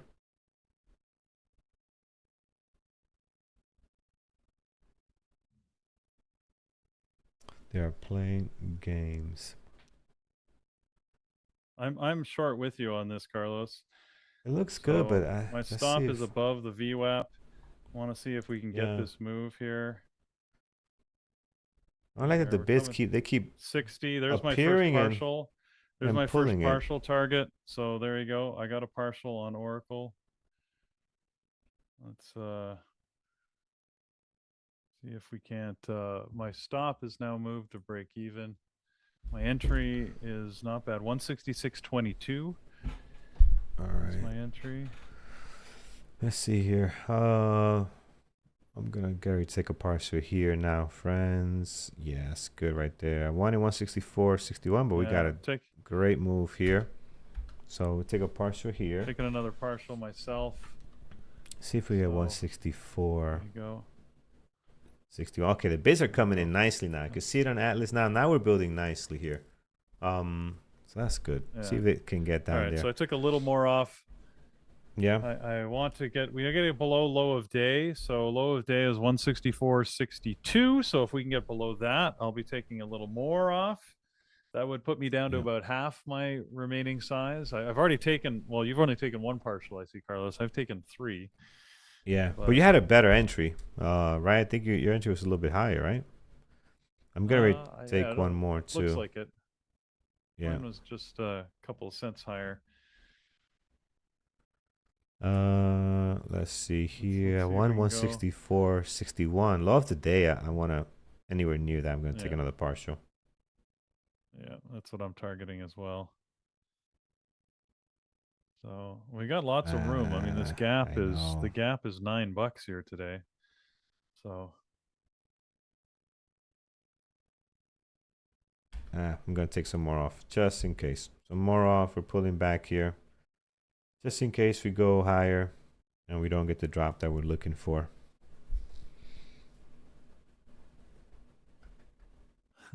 It's interesting how we've now roughly taken the same partials, Carlos. I just took them sort of on the way down. You took them on the bounce as it's coming back up. So we'll see. We'll see how this pans out. I hope it doesn't bounce all the way back up to 166. That would. I know, man. Oh, this is good here. I think it looks okay.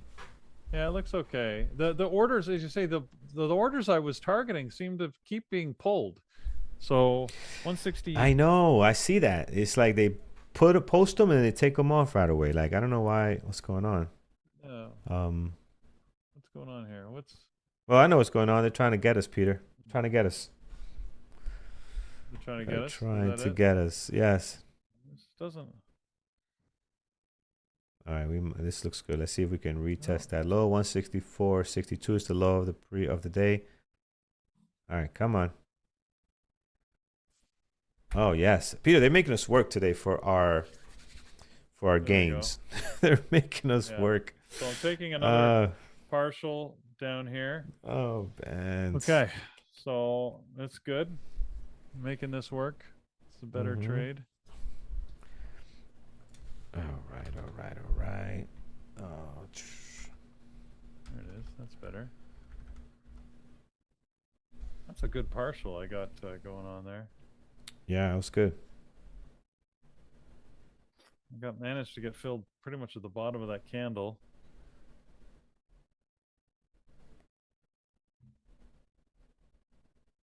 Okay. Come on, baby. Let's see. Carlos and I are both short Oracle. That deserves a little oil. Oil us up. Oil. Drip a little oil on those thumbs up, friends.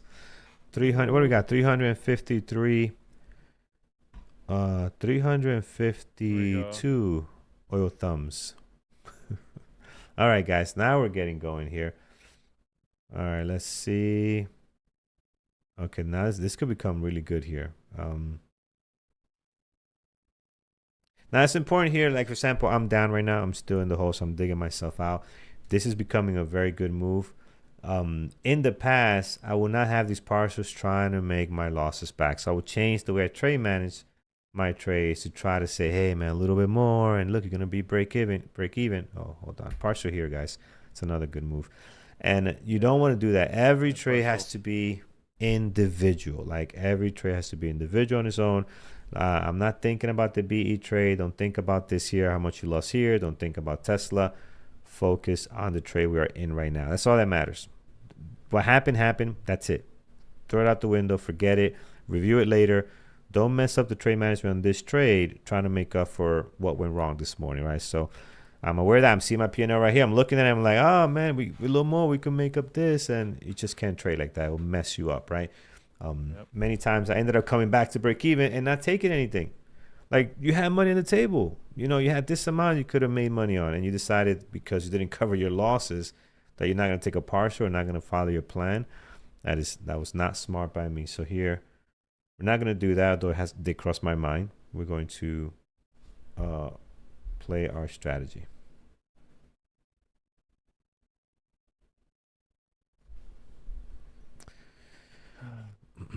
Got NVIDIA that's pushing lower here. So it's at VWAP and pushing a little bit lower.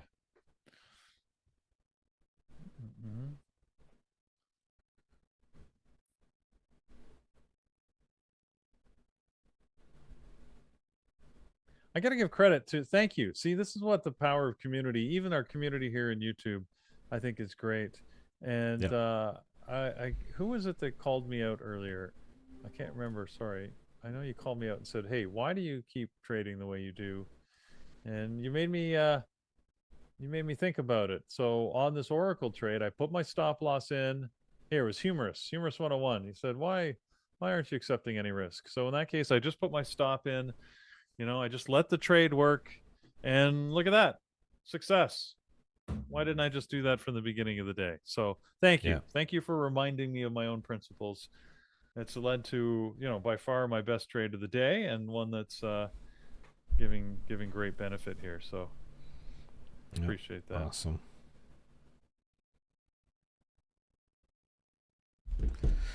All right, let's see what we got here. Oracle.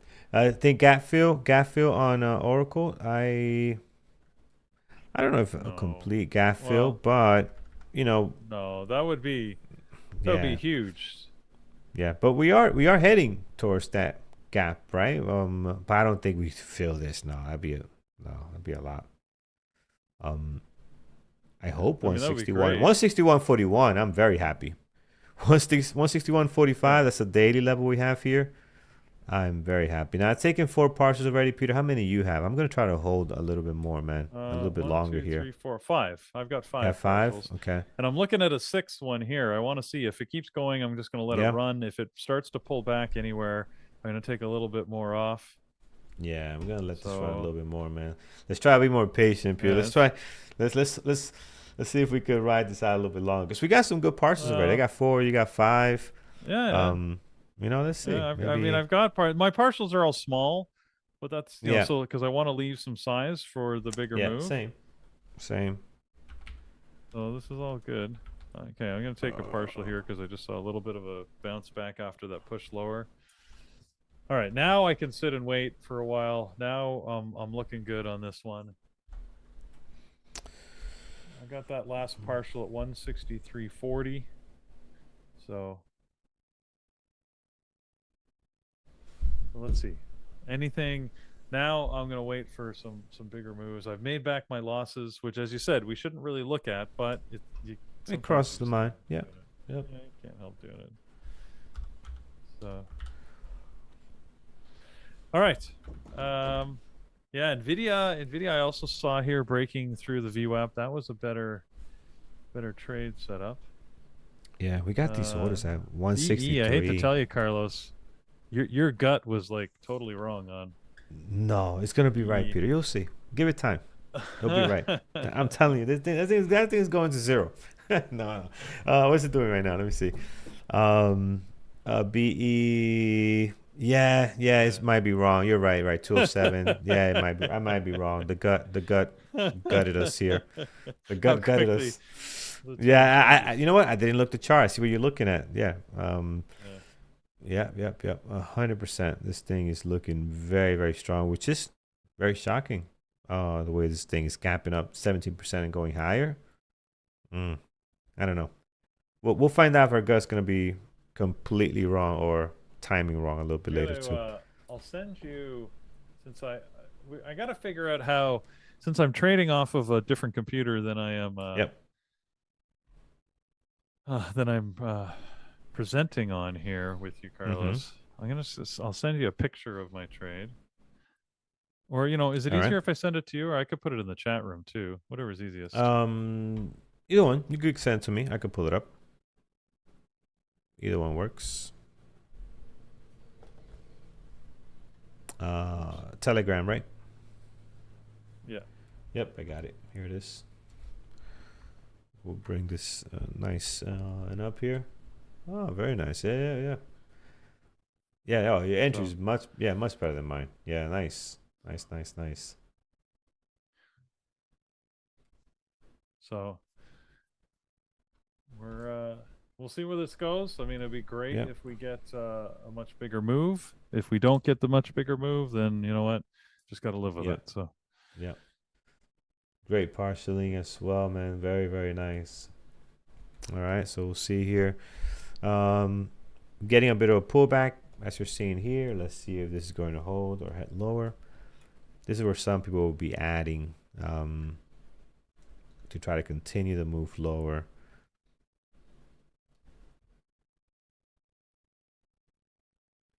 Let me see, what's our average?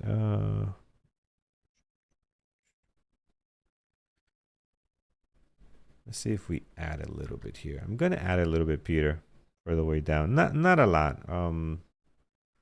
Just gonna add a little bit. See if we can get lower. Our average now 165.53. So I didn't add a lot. It was just a little tap to see if we can get the drop, get the break here the low of the day. I should have done it earlier. I should have done it up here. Should do it a little bit too late, but it's not a lot to hurt us here. And we'll get out well before we even get to our new average. So see what happens. It's not gonna make a big deal as far as profit. It's just practicing really on these ads. Yeah. We both find ads challenging. They are, man. I find I tend to add too early, Mm-hmm. and then it just comes and stops me out, and then continues the big move. And if I just kept my original stop, I could have been in it, pretty much all day. So Yeah. I'm trying not to do that as much as I would like to add as well. But the SPY is pushing higher right now, so that's may give Oracle support that we don't want. Mm-hmm. Yep.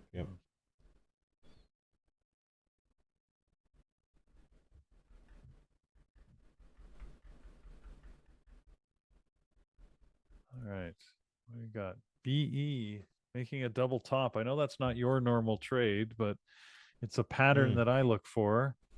I don't trust this as a double top. It didn't get any volume up here. I think BE's volume too, just overall today, is it's 7 million. It's okay, but not great.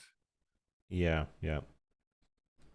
The spread's gotten much better. Spread was tough in this area here. It was like up to 80 cents at times. So that's better. But the volume is now getting less and less. So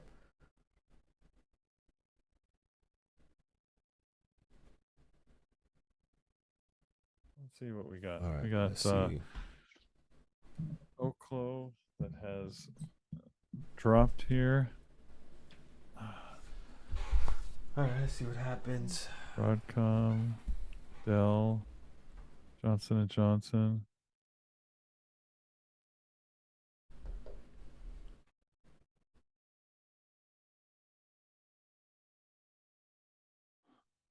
It's going to be a nice day today here. 80 degrees today. 80 degrees, really? And the rest of this week, yeah. Already 75 and sunny. So a true summer stretch. It's rainy here. Rainy and 8 degrees Celsius. So what's that, like 45 maybe? Pretty chilly. So. All right, we still got big orders at 163 on Market Atlas, friends. So Market Atlas, I'm hoping we can break this 63.80, head down towards that 63. There's a couple of orders there. We have some at 64.80. I hope they don't get pulled up.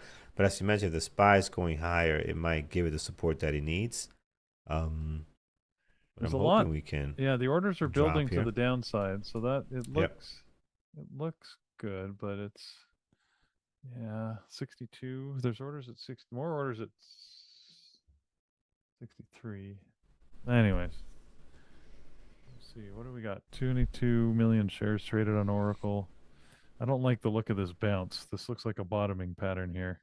Yeah, it does. It does.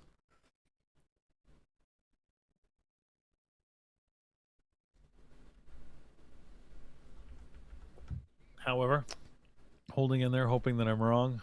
We need some weakness on the overall market, I think, Carlos. Yeah, that would definitely help. If the SPY starts heading lower, that would definitely help our situation. Intel, what we got going across the board here? MU is just struggling to stay above the VWAP. They're trying now, again, and now again. So let's see if it actually holds here. But they're having a tough time staying above the VWAP. Let's see if it does it now.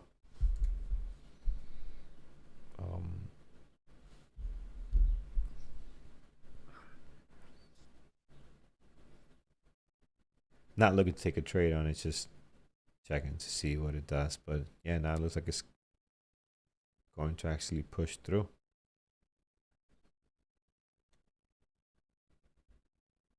That's a tough trade to take, by the way, too. Like, that is not an easy trade to take right there. Interesting.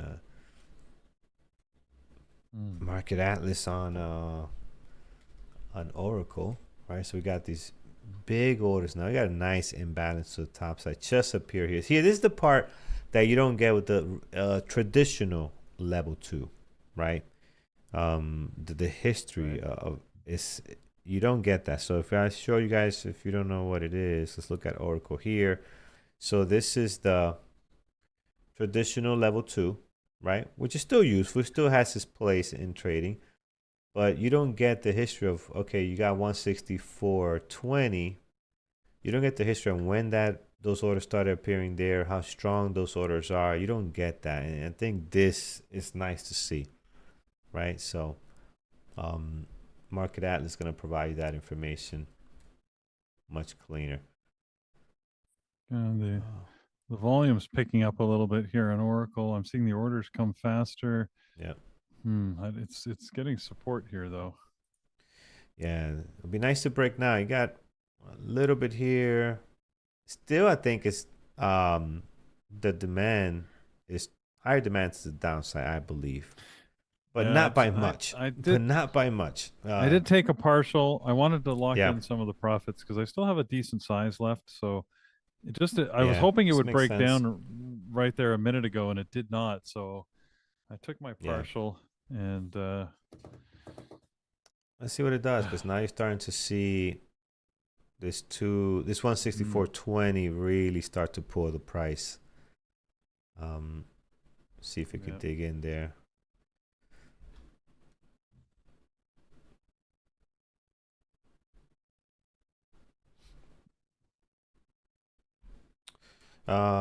B broke the highs. BE. It's okay. It's waiting for me to be done trading Oracle so I can go and short it. So it's just waiting for me to be done. I know it, so I understand. All right, let's see what we got. Oracle. Okay, so we went through that. 164.20, right? So those guys are out of the way. If we keep building up here, then it'll just keep going higher.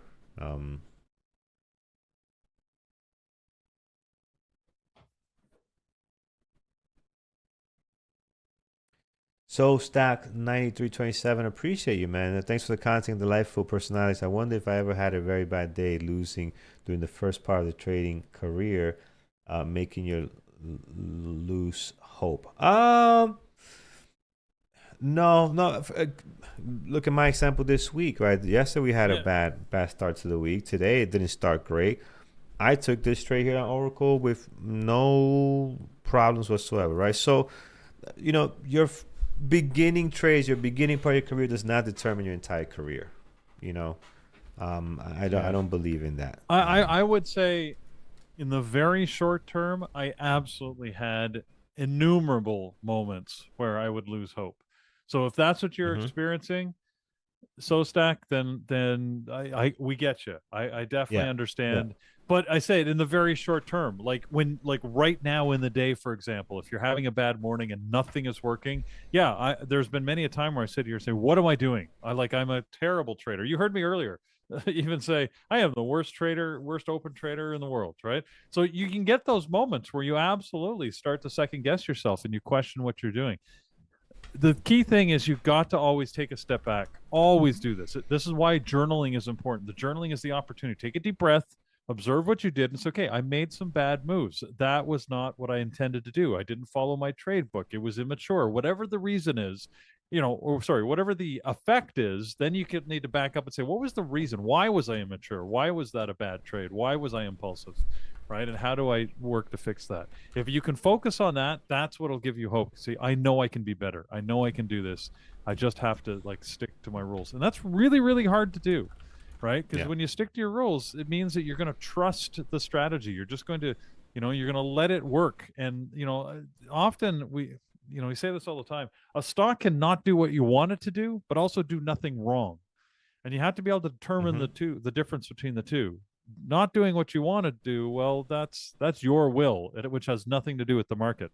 Not doing anything Yeah, wrong is the pattern where you can say, okay, like it's not going up or down as I wanted it to immediately, but it's not unreasonable for it to move within this range. That's why you set stops, right? That are presumably yeah, outside of that range in which it could fluctuate before it decides to make a directional move. So think about that stuff. If you can focus on that as a process, that's going to help you with the FUD factor, as we call it, right? Fear, uncertainty, and doubt, because that's going to creep in all the time. Our brains have a great way of beating us down, right? Think of how good we are at saying, you suck, you're bad, this is terrible. Like, we're really good at doing that to ourselves. We're not as good at saying, good job, you're a smart and capable human being. Like, it feels, try and say that stuff to yourself. It even feels unnatural to look yourself in the mirror and say, you're a wonderful human, right? You're good, you're a good person. You know what you're doing. You've got mature processes. There are people love you. Like, you do that, you feel very awkward, most of us. But you could stare in the mirror all day and say, you suck, you're an idiot, you're dumb. Well, yeah, what sense does that make? So anyways, think about all of that. Again, this is such a psychological game. It really is. I don't want yeah. anybody to No. lose their confidence and lose faith, right? Free TED Look at Talk from the Lord. look at MU, man. MU is on the go 440.41. Oh wow, yeah, look at that.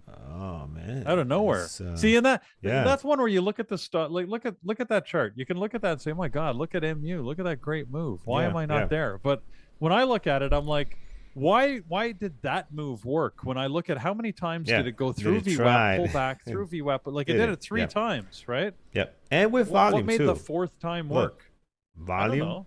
volume, Yeah, right? So yeah, that's a tough trade there. Very, very tough yeah. trade. Now, if you have your pattern, Right. right? Like we're looking for the VR breakout. So for me, it's okay. VR breakout fails, we don't take it. Again here fails, right? We don't take it. Again failed. And then here, unfortunately, when it works, guess what? You don't get a nice VR breakout, pullback, and continuation with the confirmation. You don't get that. So unfortunately, Right. I'm missing this. And here when it ends up pulling back and going, for me, this is too far out. So I'm not taking that trade. Opposed to Oracle, gave us a beautiful situation right here, pullback, breakthrough, pullback, and then the confirmation there you go long, short in this case. So yeah, sometimes you can't even take the trade, even though you see it now, it looks awesome, but there was no entry signal for you. I think Right. I'm getting out of Oracle, man. I think Oracle, if you look at this pattern, Yeah, looks like I it wants think to this head is higher. done, man. Well, Yeah, I'm glad I took that partial down at yeah, 163.80 when I didn't see it break. yep, So I'm okay. I'm gonna hold in because my stop is above the VWAP. Now, I just took off some, and what I do is I took off enough, and so now my average is back up, so that's good. So I just basically took off the ad here. So we'll see. We'll see if it. We still got a little space to hold here, and I have a not a huge amount, but I got a nice amount that's still able to hold. Let's see. Now, Carlos, in the comments here, I see Andre Cletus is saying he's ready to win a funded account. Let's start. Let's go. Let's do it. You know what, Andre? Let's do it. Let's do it. Just for you, Andre. Let's do it. Just for you, man. And wait, Carlos, you know what you need to do. I'll wait for you to say it when you're ready, because I don't want people to put it in too early, because then it won't count. Yeah, let me set it up. As soon as Carlos says it, what the hashtag for today is, you'll know. I will know. I don't want to make it too long, but no, just. Oh yeah. I think hashtag for today's. Oil me up. Oil me up is the hashtag. Oil me up. Hashtag oil me up, baby. Let's do it. Let's do it. It is on. There you go. It's on and rocking. YouTube is gonna be like, what are these people doing? Like, what are they talking about? Why? Oil me up. Like, we are not gonna get recommended to people. It's just. No, I mean, I think that deserves. extra likes and recommendations. Oh boy! Recommend us to all your friends. Yeah, absolutely. Where can you get this type of trading? Trade-utainment. Trading and entertainment at the same time. Yes. All right, guys. Let's do it. Wow, a lot of users. 82 users, 63 eligible for Lambos and Garbage Truck family. Guys, thank you so much for supporting the channel. Thank you all you guys for joining, watching, all that good stuff. And but a special thank you for those Lambos and Garbage Truck members. And a way for us to tell you thank you is with this giveaway, right? So let's get a winner. And let's get you guys all set up here. No trades for Andrews right now. He had a great start to the day with PLTR and Oracle. At the moment, he's not in anything. And I'm still short on Oracle. So is Peter. We got a nice entry all the way up here at 166. Looking for this to go back and hopefully break the low of the day. So absolutely.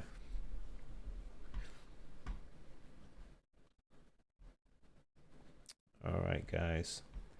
I can see. See, this hashtag has so many entries.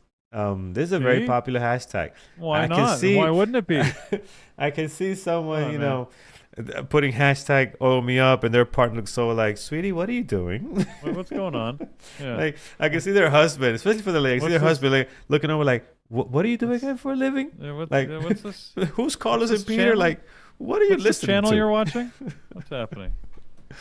That's us. Carlos and Peter, the trading beefcakes.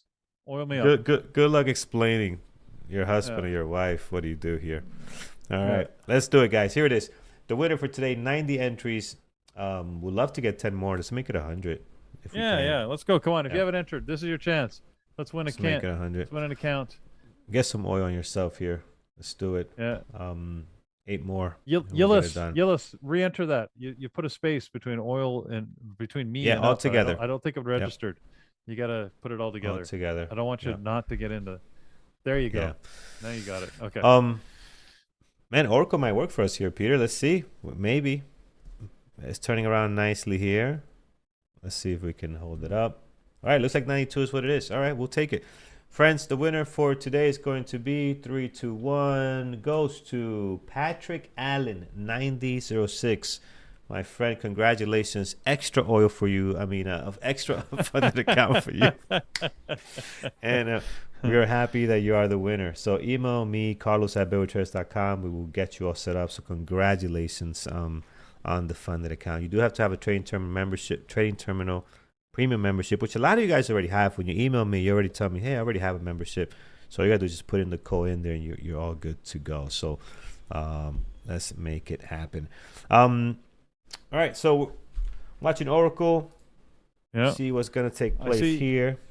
People are pointing out Tesla. Tesla is at high of day. It made a good move here, but it's It's a short-term move, so nothing. It's that I'm another one gonna where react to. how do you get in here, right? Now there are some people that do have breakout strategies. I'll get in here, right? And they might, they might be in for this, but I don't have a strategy like that. Maybe high of day breakout. But then maybe a high of day breakout. I could see that. It's a tough setup. But man, it is rocking. Things are just going and going. Is BE ready for me to short it? Not yet. Not yet. Still pretty strong.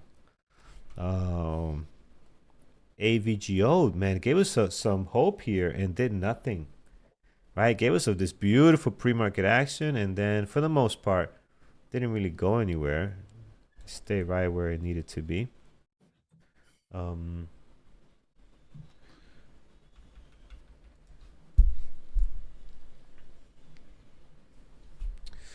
right, very good, very good.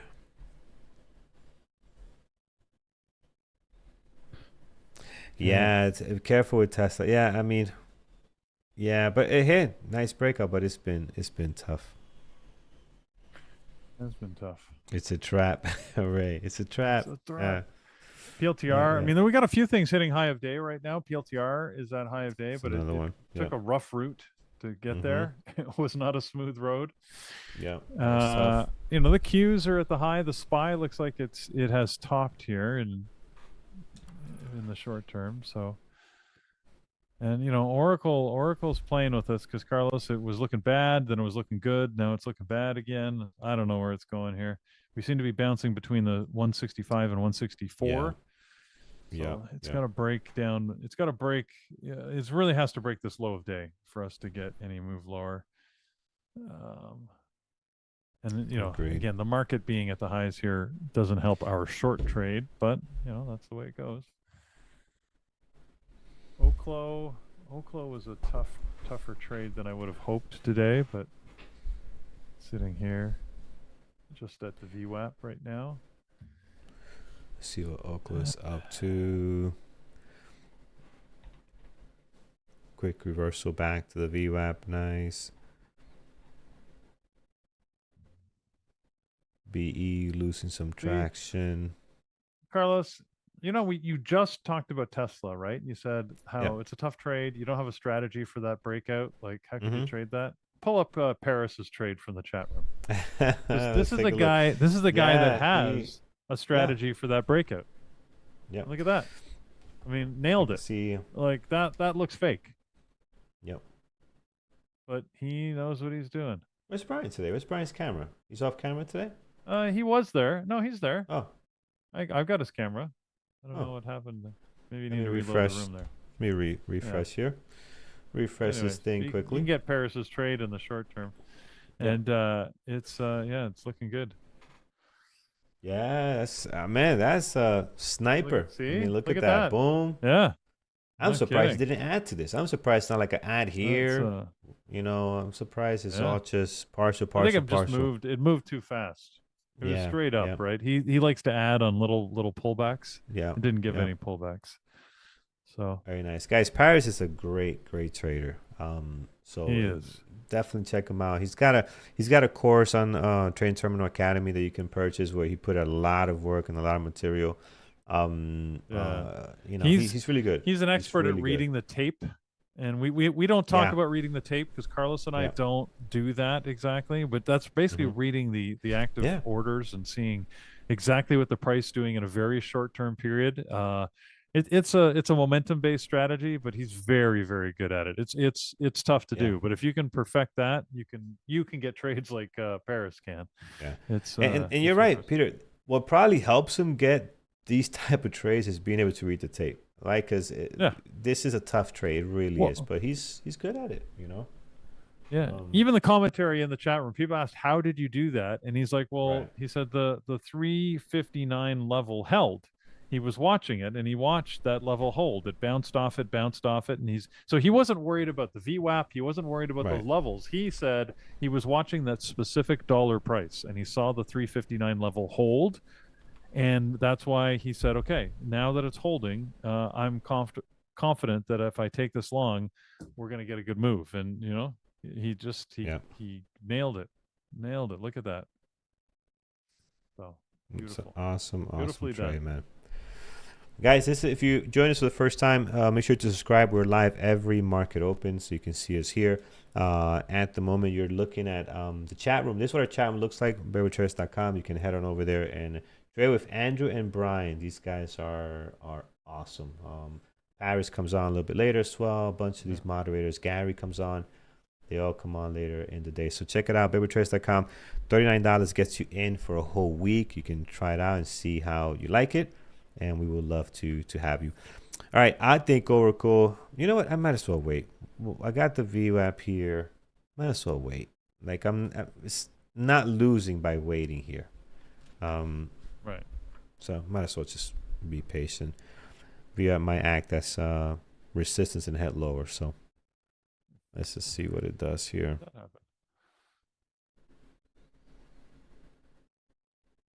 Huh. I wonder how that happened. Okay. There's one of my upper monitors, which sits at about 6 feet high off the ground. There's a crack in it. Looks like something hit it. I don't have any kids in here. Nobody throwing toys. Why is my monitor cracked way up there? It's weird. Oh, let's see here. Where is Paris? Ice guy, you're asking where is Paris or when is Paris on? Paris is on the microphone in the mornings at 11 in the chat room. Yep. Physically where he is, well, it depends. He's traveling all over the world. He's a very global type of fellow. He spends some time with family in Vancouver. He spends time, I know, in the East Coast in the U.S. I think Washington area. He's from DC. I think it's DC where he stayed for some time. I think it's where his stuff lives in DC, so he's there occasionally. Oh, Paris on some educational website. Ice guy. Trading Terminal. If you go into tradingterminal.com, go into the Academy. In the Academy, you'll find his course. Yep. It's a good course. Really good. I've gone through his course. Again, I understand his course. I haven't perfected the skills that he lists in there. I just haven't been up to the task. But he has, which is why he teaches the course. Yeah. And that trade on Tesla, to me, there's no better example. And the thing is, he has pretty much one of those almost every day. I know this is not like you look at these like, oh, he got lucky. No. He does this every day. Every single day. If that was the only one, then you'd be right. He got lucky, whatever, right? Yeah. No, we can find one of those from Paris pretty much every day. I mean, not every day. He's not, he's not a god, but he's as close to it as you can be and still be a mere mortal. Here's one of our members, Alex on the palm tree. Took a couple of stabs, got stopped out, went at it again, and did get the move, so very nice. So our members sharing some trades here in chat. Jared, what did Jared do here? How did they share trades in chat? Oh, in the chat room chat, right? Yeah. Ercilia, I met her in New York in one of our first meetups that we ever had as BBT. She was one of the other people that went there. So got a lot of love for Ercilia. And here's her trade. A couple of stops. Good risk management. Get out. Finally got in, at it, and then she got the reward. So very, very nice. Yeah. Is it the same person who was at the time buying tickets to see Taylor Swift for her daughter in London or something? She was going to fly there just to go to the concert. Is that the same person? No. Don't know if that's her. I don't know if she did that. I don't want to give other details because there are other more personal details I don't want to share. So, but anyways, okay. I'm not sure if it's the same person then. So yeah, good stuff. Good trading. All right, Oracle's still hanging here. See if we can go back to the low of the day. I am the opposite of a Swiftie. I don't have any. I admire Taylor, as I said before, for her business acumen and what she's managed to accomplish. She's a social media monster, knows how to manage that. Great with her fans, obviously. Seems sincere and very successful. Her music, though, frankly, I can't tell one song from the other, and I can't tell her songs from those of half a dozen other artists. Again, it's nothing against her music. It's just similar. It's not. Yeah, Yeah. and you know, and in fairness, there's other music I listen to that you could pretty much Same say thing. the same thing Yeah. about. So, Yeah. you know, Yep. just Same thing. Um.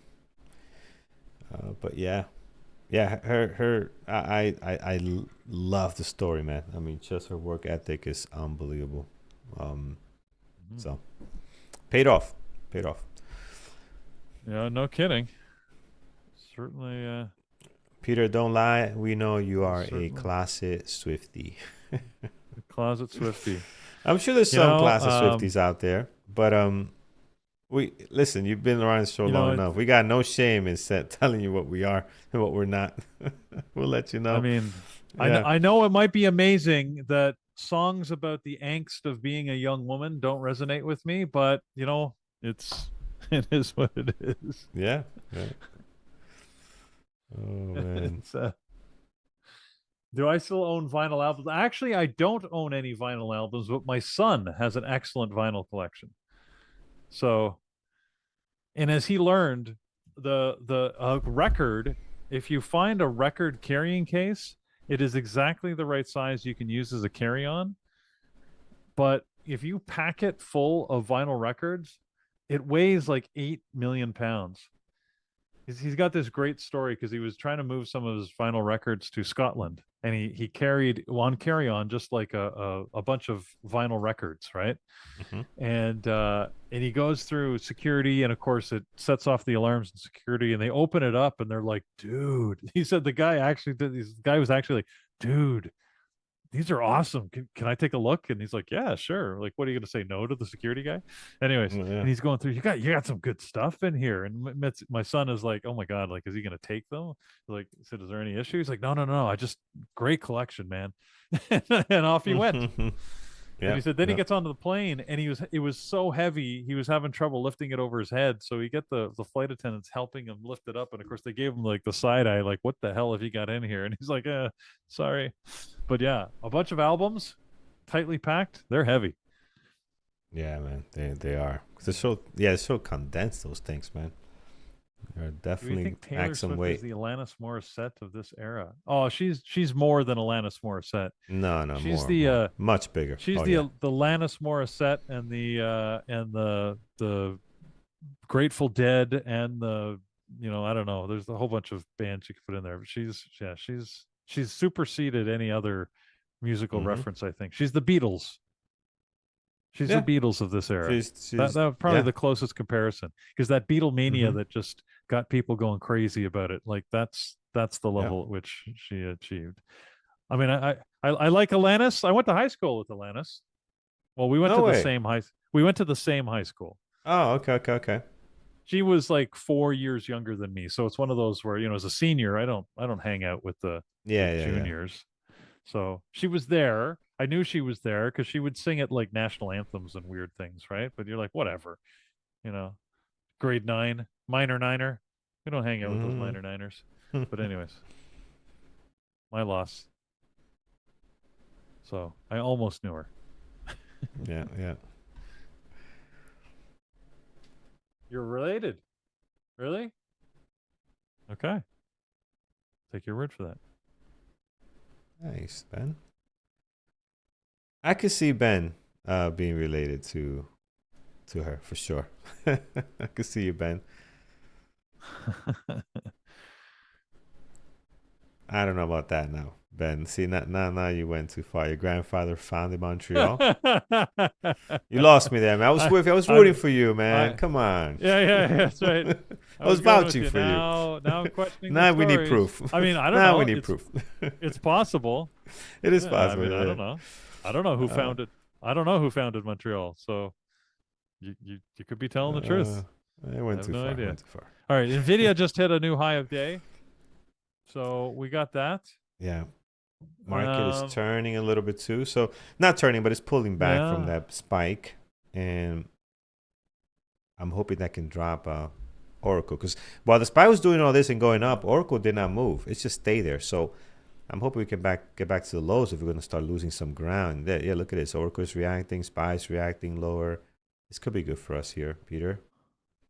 So let's could be. see. I'm still hanging on to this Oracle trade, so I'm Yeah. glad glad I took that partial when I did. It looks looking pretty brilliant, that Mm-hmm. partial. Oh, your parts is like So, here. I remember your parts is like right over here. It's like well, that's one, but then the you one started. just No, before. it's this one like really low, right? Like right here. Yeah, Right? no, that's true. Yeah. But the one I like better actually is the partial I took when just before it started to go up, 10:12 at the bottom of that candle at 10:12. So Oh, over right down that spike. here. Oh, you took one here. Okay, I Oh, didn't know about that one. farther, Okay. farther. There you go, right there. 10, Yeah, 12. Yeah, yeah, gotcha. yeah, right there. So that because Nice, nice, that nice. was that sort of was right before it started to move up because that's the signal to Yeah. me. It didn't look like it was ready to go any lower at that point. So took Mm-hmm. some off and happy with that one. So. And those are the things I find that I find help me through the trading day, right? Is say, okay, I can make good reads and make good moves, and this Oracle trade is good for me because, like, you guys knew, you heard me how I was feeling a little down with my trading early on Ooh. today, and then Ooh. we made this comeback. So you need that Yeah. sometimes. You need those little boosts. Look at this, friends. Look at this. All right. That's good. That's a good push in our direction here. I'm glad I didn't get all out. I was very close to like, oh, this is over. I'm getting all out. But I'm glad I'm still in this as well. And yeah, my stop is break even now. Which sometimes when I was hanging out here, I'm like, man, we're getting very close to my entry because it's like you look at the V up and you're looking at where the price is. And then you look at the V up and where the price is. But it's not the same. The V up Yeah. has dropped a lot. That happens to me sometimes. Like, oh, man, I need to start getting out. But no, we still got even here. We still got like another $1 and change. So we're okay.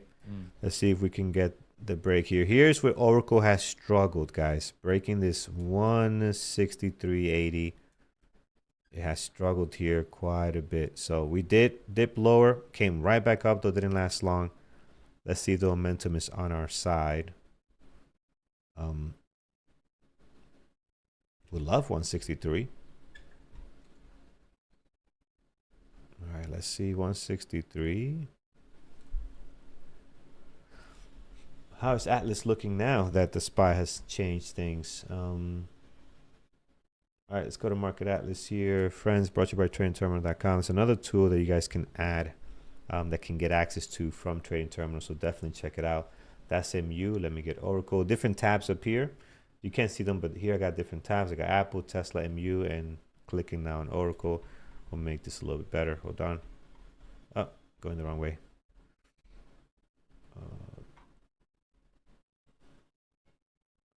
Let's do 5. I think 5 would be good. Yeah, it's better. Come on.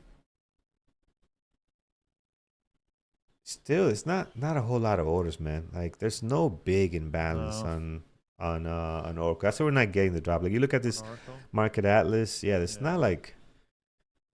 That's why we're not really flowing. We're not really pushing down. There's no orders here. We see a bigger time frame. Market Atlas keeps. Let's reinstate this. Yeah, I gotta play around with the levels a bit. Dum, dum, dum. I mean, there's more orders to the downside than the upside, but it's overall, yeah. It's not enough. It's not. Yeah, it's not enough. And they're not near. They're not near no. the price action, and they're not a lot. That's how little it is. And this is why this looks a little more funky because it's not a whole lot of orders going through it. Like when you look at it earlier, we had a lot more orders. It was much nicer. So sometimes, even level 2, even though you have the data, it's not going to help you as much because there's just not enough data there to help you make a best decision, right? So. All right, friends, 426 likes so far. That's awesome, guys. Thank you. We got to our goal. So really appreciate all your support. Helps us out a ton as we do these live sessions. So thank you for that. And if you want to join the Lambos and Garbage Truck family, you can. Just go right on YouTube, click join, and you see everything that's available to you. Videos, possibility of earning a live giveaway, fund for funded account here. So many things that are available there, so definitely take a look. Double likes if I could, Jack. Appreciate that, my friend. Appreciate that. All right, let's see. What do we have? What software are you using to see the volume like that? Are you talking about this here? This is Market Atlas. So this is market out. This is just a visualization of level 2, right? So you can head over to tradingterminal.com and you can get access to this tool and simulator and scanners, right? We use the scanners every morning. So definitely check it out. Trading Terminal.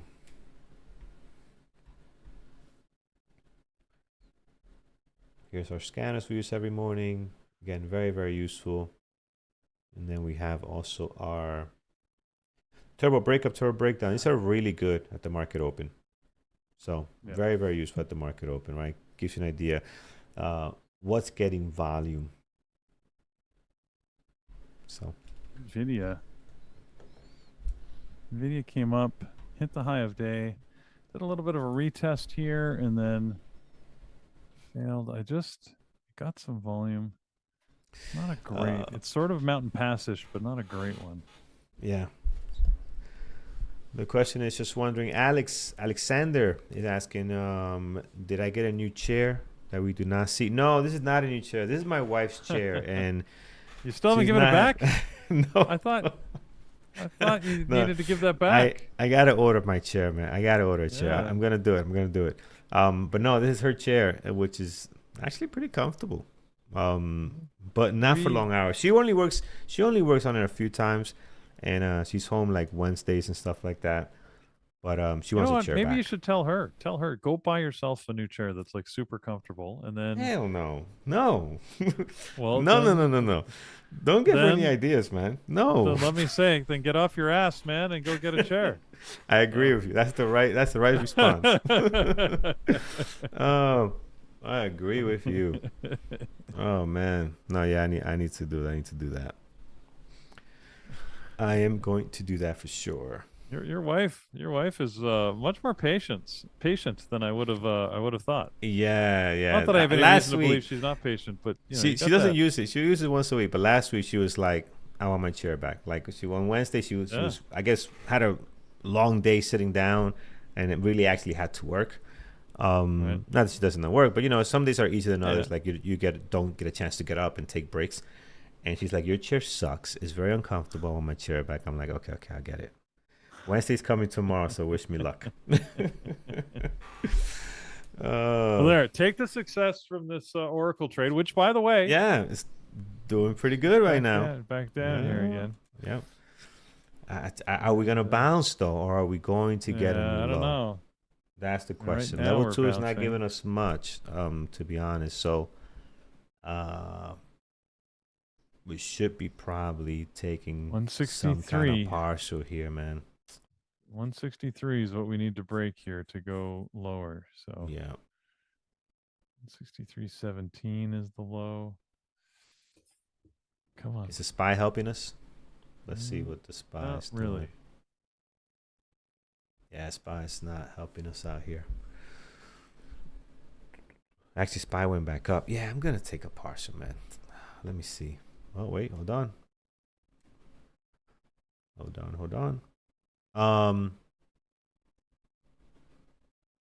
Do you need to change the gas cylinder? Oh, David. No, a couch would be uncomfortable. No. You definitely gotta get a chair that's comfortable for the amount of sitting that we do. 'Cause it's a long time sitting. Like I would like to be standing up, but there's too many buttons to do standing up, right? So, I do have a stand-up desk, but not this one. This one here. But I tried doing the live show standing up, and it's not that comfortable because you're hitting too many things and looking everywhere. Not standing up. Not when running the show. And I'm typing a lot too. I feel more comfortable sitting down. Fair enough.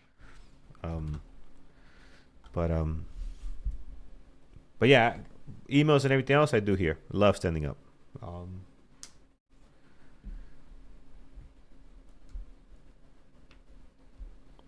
Thank you, Yama. Yes, and we might actually get rewarded here for holding. I wish I would have held on to my my ad earlier. But yeah, let's see if we can actually get the drop though. I don't know if we're gonna get it. It's like 50-50 here. Like it's really struggling. And when we went lower, we did not make a new low. This 163.31 is not the new low. We went lower here at 163.17. So let's see if we can actually break. We're trying one more time. Here's what the 5-minute looks like. A little bit of a bigger picture. And next level we have here, 161 seems to be a daily level. I mean, the way this thing is trading, it'll be a very hard stretch to get down there. Any trade for Andrew? Yeah, Andrew took PLTR, he took Oracle at the open. So he did very well with those two. I haven't seen anything else he's taken so far. So he's just looking and seeing what else can come up here. But PLTR and Oracle for Andrew at the open. So I'm sure he got in early here on PLTR. I'm sure he got in right here. 1 minute RB probably. I have not seen his trade, but he probably was there. And then for Oracle, I'm not sure how he traded Oracle. Probably in the breakout here. I'm not sure because I didn't see his charts. I saw him, the banner at the bottom when he was in on those two. Was it Oracle or Intel? I remember. All right, Peter. Here we go. Let's see. Yep. Come on. 163. 163 is that level to break. Here we go. This are at the low of day. So this is the low of day exactly. 163.17.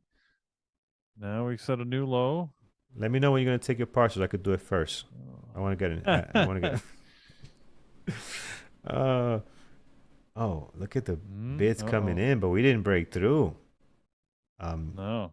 Seeing the bids in Atlas come in and disappear right away or get filled, but there's no continuation like on the ordered flow here at all.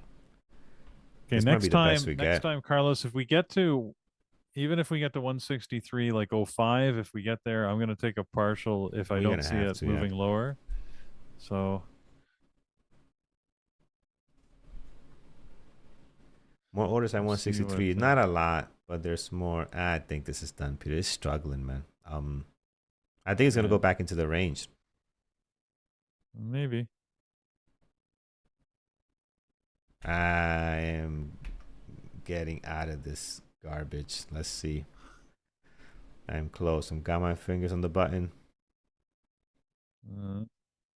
Hold.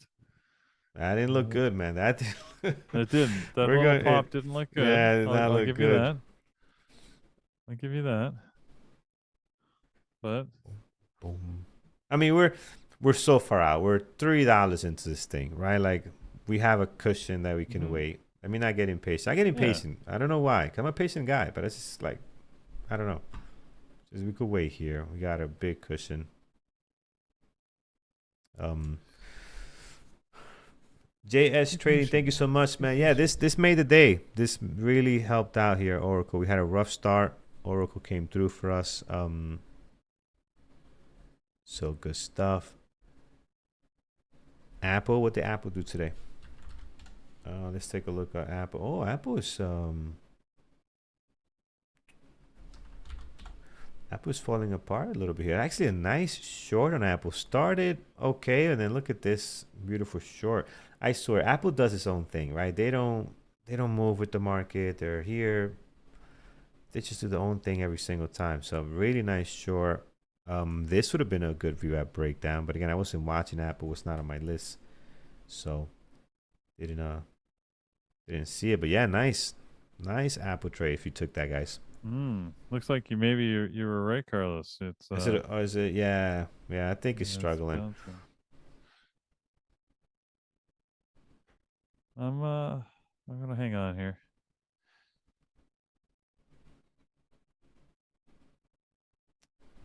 Let's see. Yeah,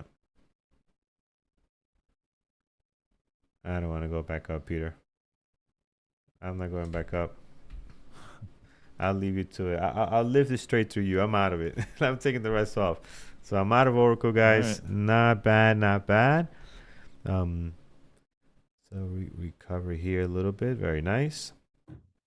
And I am out of it. So good stuff. Hopefully you guys did well with that too.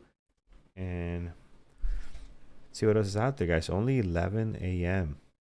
So coming up at 11 a.m., 10:54. So we got plenty of time still to find opportunities. Here's PLTR losing some ground, heading lower. Tesla, man, wow. This Tesla like turned the corner nicely here, guys. Look at that. It's like a different company trading from here to here. Completely different. And look at that now, hitting the high of the day, 363.65. And it is trading so well.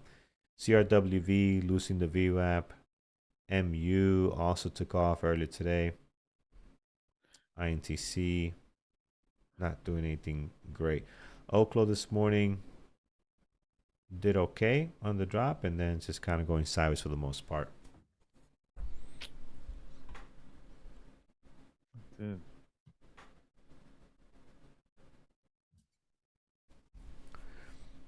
Good. How is SanDisk doing today? Did they recover? In other words, they sold off a little bit. Look at that. It's doing nothing really. No, it's pretty choppy right now. How about CAR? You guys saw CAR yesterday? This thing was like it was just kept squeezing people, man. Another big day, man. This is a 289 to 372. That's almost almost $100 move there, man. Actually, no, excuse me. Yep. Maybe $90. But yeah, it's a big squeeze. So pulling back a little bit 90, now. Very tough to trade, right? $95 from low to high. So yeah. You're not not far off there. That's wow. Here, let me show you the day. Sorry, I was just showing you the daily, but look at this. My goodness, can you imagine just hanging out here? You know, with your couple of 5,000 shares. You've been just adding into CAR and the car rental company. I mean, that's awesome. That is just never know. But yeah, man, this move is incredible. So if you've been holding CAR, you've been doing pretty nice. At least now, because it's been higher before. Is this a meme stock? Because look at the spikes here again. Another spike earlier to 5. It's not a meme stock. Like, I don't remember talking about CAR as a meme stock before. No. I mean, all right, this is just not regular. That I know, I'm aware of. Yeah. Anyways. So caution on this one, guys. Low volume candles up to $15 to $20. So again, just one you got to be very cautious. At least some moves are very aggressive on this one. So be mindful of that. Here is Tesla making a new high. The next level I have is 364.25. I'm not in it, but this thing is recovering nicely on the daily. So 364.25 is a daily level we have there. Because it's been all red lately for Tesla on the bigger picture. So they're trying to turn the corner. Doing pretty good right now. MU, good. MU hasn't been all that great lately, but it's still nice. So, oh, come on, Oracle. Are you serious? I was hoping you wouldn't look at it. And you stayed quiet. And you were just staying quiet. I know you was waiting. Yeah. Oh man, look at that! Why would you do that to me? It's okay. Well, patience, it's okay. Patience. All right, so I'm still trying to get that partial below. I haven't it's gonna taken drop a partial now. Yet. It's gonna drop now. It does yeah, look because like you don't come here, taste the water and come back to it and not dive in. Like you're gonna dive in. This is I'll be shocked if it holds here. I really would be. So let's see. I think Peter's gonna get his 163 or lower. You might even get a splash down to like 162.75. It'll be quick though. You got a limit order, or are you doing no market? I'm just gonna hit the button. Hit the button. Nice. Come on, let's go. ADLR 9719. Good morning to you. Good to see you. If you're just joining us, you missed a heck of a morning, but we're happy to have you here either way. So thank you for joining us. This is holding here. I would be shocked if it holds. Look at the bids are getting higher too. 65. The bids are starting to come in. Yeah, it's gonna go. It's gonna go. Come on. What is Market Atlas telling me? Boom, boom, boom. Let's see if we're getting the drop. Yeah, bids are coming in even more. It's definitely gonna, not definitely, nothing's definite, but it should drop, and if it wants to go higher, it'll bounce. But I think you might get a new low. Oh, opening the wrong space.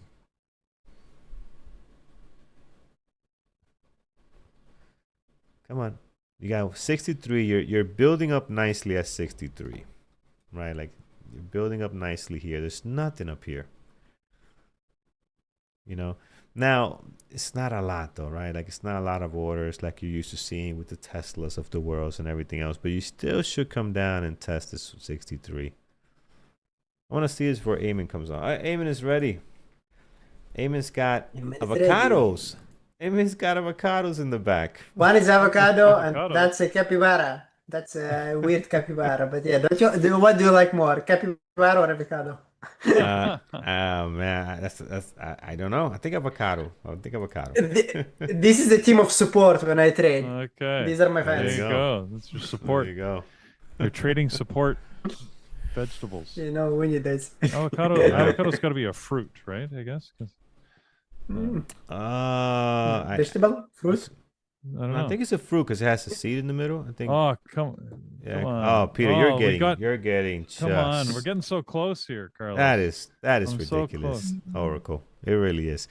That's why we haven't given the mic to Eamon yet. We're waiting for this to happen before we transition, but it looks like we might not get what we want here. No. That is Oracle doing Oracle stuff.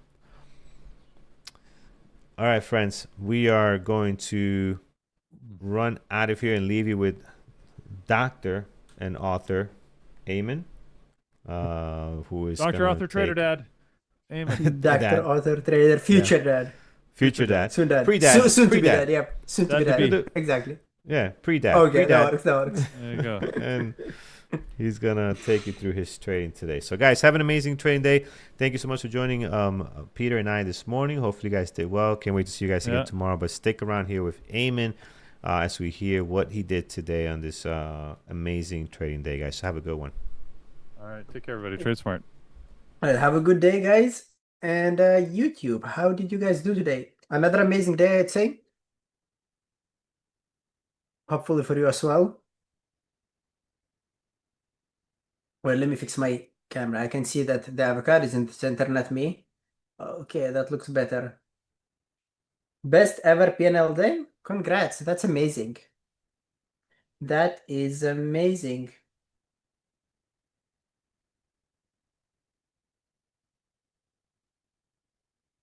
You used images of Andrew's trades in ChatGPT to better understand his partial profit taking, scaling in, and help you. That's interesting. If ChatGPT figured Andrew's trading style, I'll be amazed because I could not figure it out. You know, when I started trading, my goal was to copy trade Andrew's trades on one way to make some sort of money from it. And on the other hand, to learn his trading style. I thought that I'll be mirroring his trades and I'll see how it goes over the long run. Maybe I'll learn and make it at the same time. And guess what? 3 months in a row and I was losing money. I was seeing Andrew making money and I was losing money. And I was like, is he photoshopping his trades real time? Is he photoshopping his P&L somehow real time? It's impossible. He shares the screen. He shares the app. And I realized Andrew has a unique risk management system. Sometimes he goes heavier. Sometimes he goes lighter. Sometimes he double down after he's loser. Sometimes he goes half after he's lost. Sometimes he has a bigger day. Sometimes he has a big green day. But one thing is he always knows when to stop, and that's what keeps him consistent in the long run. Andrew's trading style is unique. Not many traders can trade like Andrew. Neither could I. How long have you been trading? I've been trading for 10 years. It will be 10 years in May.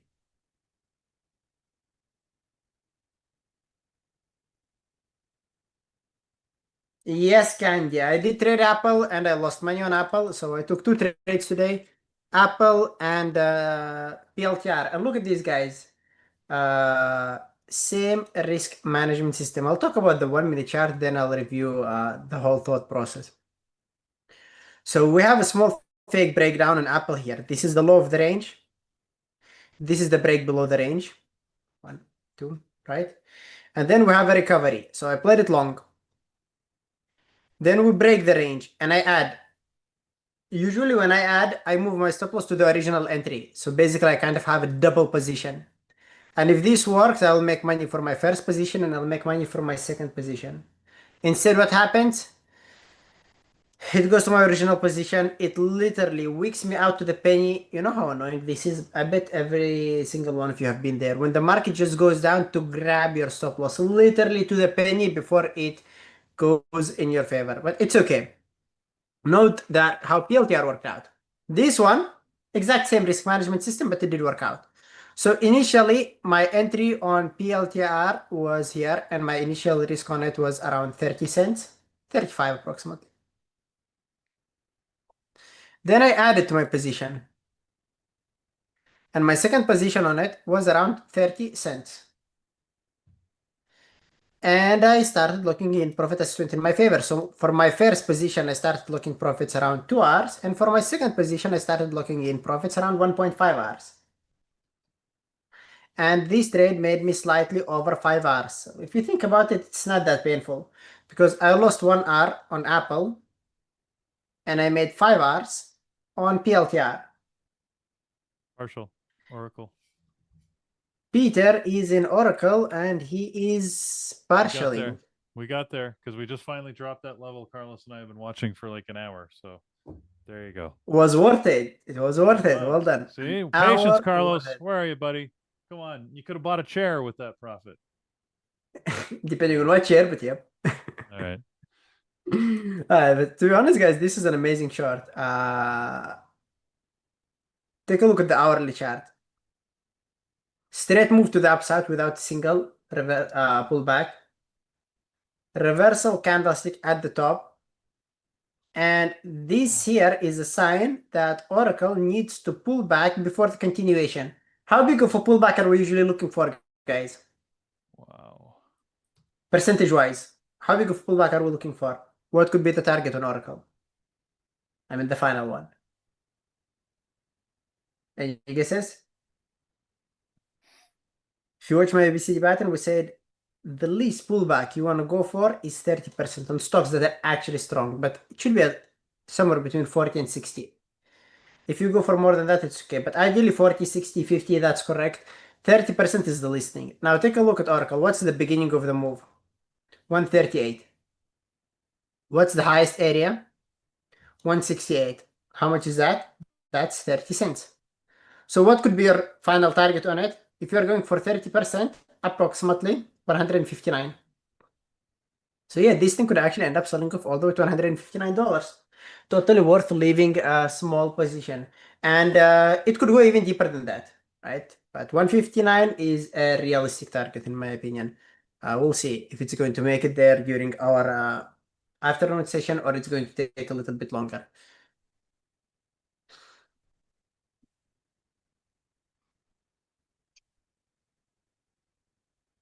Guys, no Red Bull today.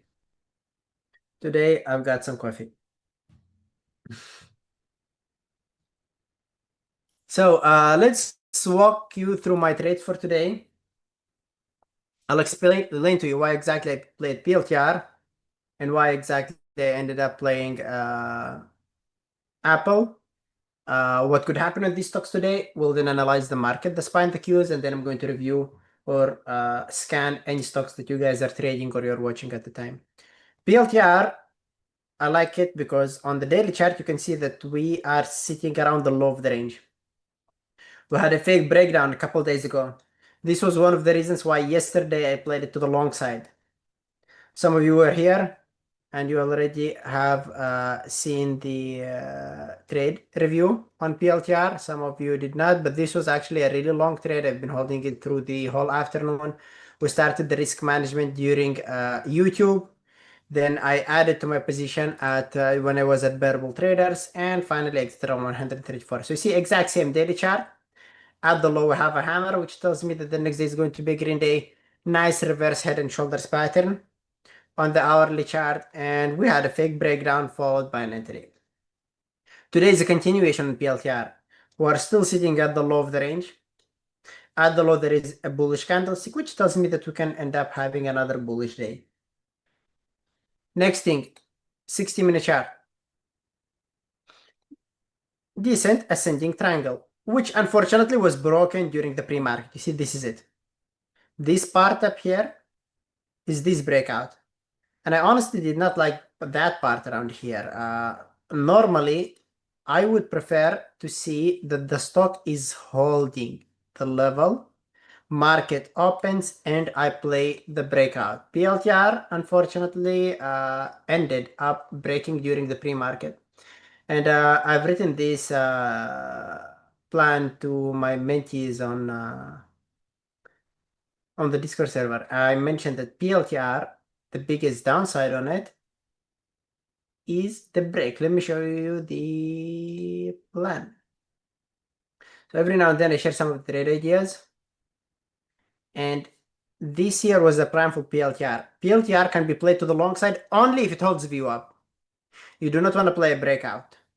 I liked it a few hours ago, but it made a move before the open. So let's take a look at what happened around here. I liked it a few hours ago while it was consolidating, but before the open, it broke up. So what do I want to see if I want to trade PLTR? If I want to trade PLTR, I want to see it pulling back to view up, ideally maybe even break below view up, and then I want to see it recover. And that's what I did. Long, stop loss at the low, add stop loss at the low of the entry candlestick, quick momentum to the upside.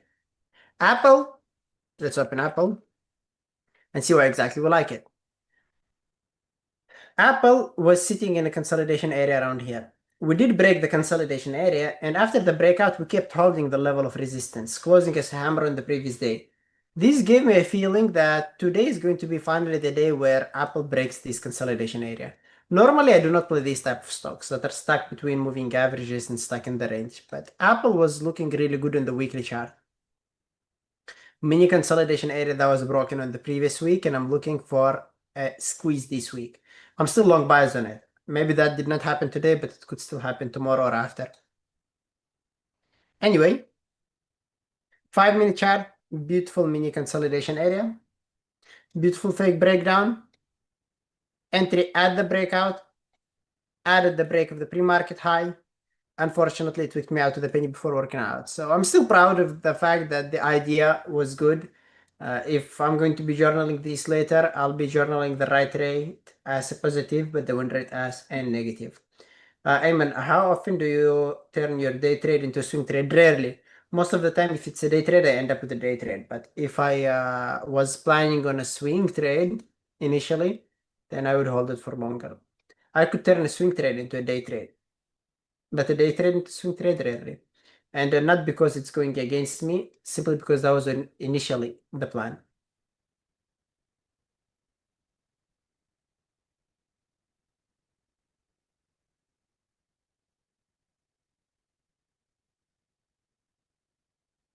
XOM double bottom crude is turning, could be cooling on things for a bit. Let's take a look at XOM. I think oil is the energy stocks are going to spike again. War is going nowhere. Correction wise, already 20 to 25% drop. We are sitting at the low of the daily consolidation area, so this was actually a beautiful reversal play. In fact, if XOM makes it back to 147.50ish or 48, it would not be a bad long idea. Intraday, it's realistic to see it going to 49.50ish or 50ish. Not a bad step. If it doesn't do that today, probably it's going to be interesting for a long tomorrow. We'll be sitting at the low of the daily range, closing as a hammer, similar to my trade idea that I did yesterday on PLTR. So totally worth keeping an eye on XOM tomorrow for a long, totally worth keeping an eye on it for a long today if it gives you a better entry and if you're still not in it. BIM Paras, short on MU from the highs. Let's see. Nice catch, BIM Paras. You did really good. Look at these guys. You see how all the stocks are doing the exact same thing? We were talking about longs and MU did it to the short side. Sitting at the high of the range, reaching it today. Probably we had volume spike around the high. Yep, there it is. You see it? That was pretty much obvious just looking at the daily chart. And he shorted it around the high, targeting view up or the lows. I'm surprised when I see traders anticipating breakouts on stocks that are ranging. Every time the price approaches the high, they're like, oh, this is going to be the day that we break. Price approaches the high, and they're like, this is the day that's going to break. Price approaches the high, and they're like, this is the day that's going to break. And they kept losing and losing and losing until they eventually catch it. But they catch it once only. After getting stopped out on it 5, 6, 7, 8 times. You need to bet on a team that wins more often. And you can see that statistically on MU, every time it reaches the high, it rejects the high. So now that it's around the high, what could happen? A rejection today, maybe even tomorrow for a continuation to the short side. I give this example to my mentees. Let's say that you have two neighbors who are basketball players, for example, and two of them are good players. But you know that one is better than the other. One wins 4 times, the other one wins like once every 5 times. If you have to bet your money on one of these players, who are you going to bet on? You're probably going to bet on the guy who wins 4 times, even though there is a chance that he's going to lose. You are not going to bet on this guy hoping that this is going to finally be the time that he beats this guy, right? It's the same thing on the market. There is a chance of losing, obviously, but there is something that happens more often, and you need to bet on that. Eamon, can I turn today's Apple trade and swing trade? I don't think so. Like I said, Apple looks good for long. It's possible to anticipate a break to the upside, but there is no guarantee that it's going to break. The weekly looks decent. The daily is not in a trend yet. The daily is still sitting within a micro range. It could easily just go all the way down here. You do not want to turn a day trade into a swing trade simply because it's going against you. Apple obviously is one of these stocks that are strong. Eventually, by the end of this week, by the end of the month, after 1 year, it's going to make it back to all-time high. It's not the type of company that's going to go zero. It's a really good stock for investing and for longer term trading. But if you do that, you're going to lock in your buying power. You're not going to be able to day trade because your buying power is locked in Apple. And if you are long using margin, that's the case. Maybe Apple is not going to go to zero, but because of margin, you could get a margin call and your position could get liquidated. Bimparas, well done. Amazing trade. Proud of you. Let's take a look at Oracle. So 162 pattern wise still has more room to the downside. Could chop a little bit, could consolidate a little bit before going even lower. Peter and Carlos ended up watching the right stock. That was actually good. I saw a lot of traders actually playing Oracle to the long side. I mean, honestly, nothing wrong in doing that, but you do not want to play a long here, here on a stock that already made a big move to the upside. Yes, there is a chance that it's going to go higher, but the real question is how far is it going to go to the long side? It already did a big move, and you're going to just try and squeeze whatever is left out of it. You're not going to catch trend continuation. You want to jump or get into a trade that has some potential to run. Oracle did not have potential to run higher, but it has a lot of potential to go lower. That's why a short setup on Oracle today definitely was better than a long setup. Let's take a look at the market. Let's take a look at the SPY and the Qs.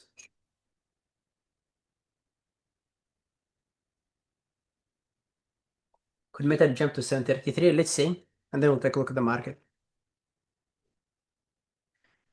Meta 733. Possible. Next days, probably not. Next weeks, probably yes. Remember to calculate the average true range. What's the weekly average true range on Meta? Let's add that. Sorry. Let's add the average true range on the weekly chart.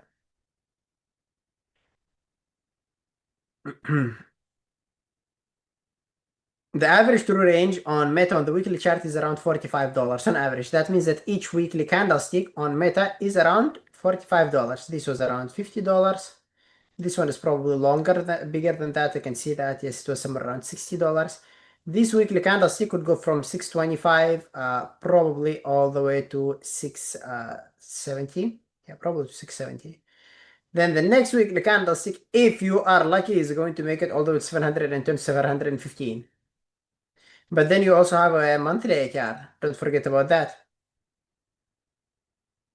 Sorry, this thing is going to just play games with me. Let's do this, and try to get into the monthly one more time. The monthly average true range on Meta is around $90.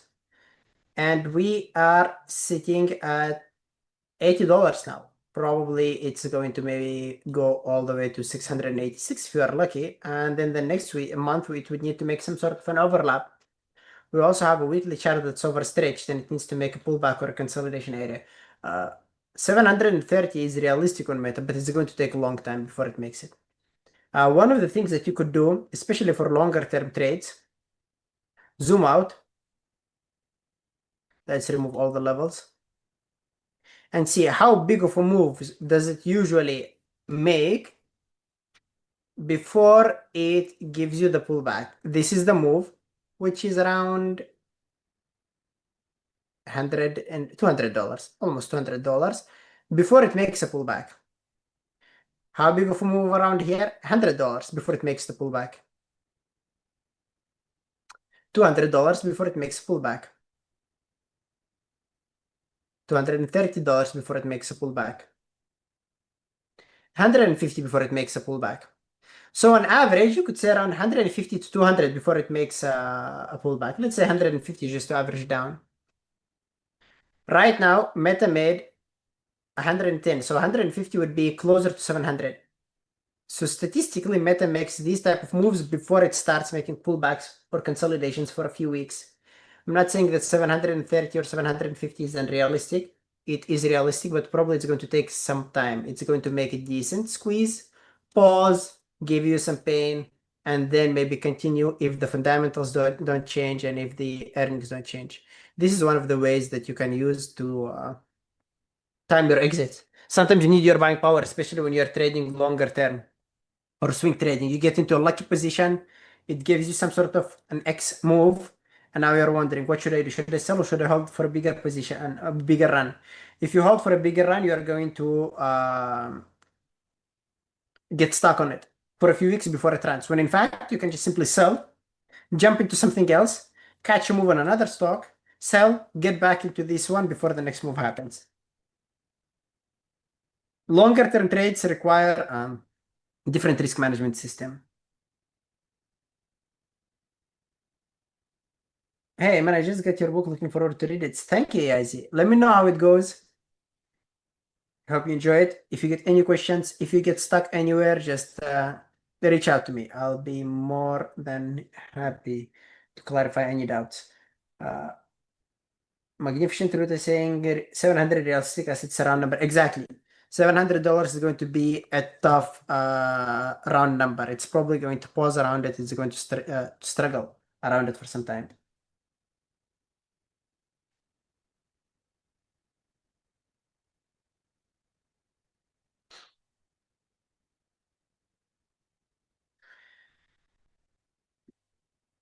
Amen. My biggest challenge is cutting a loss when in trade.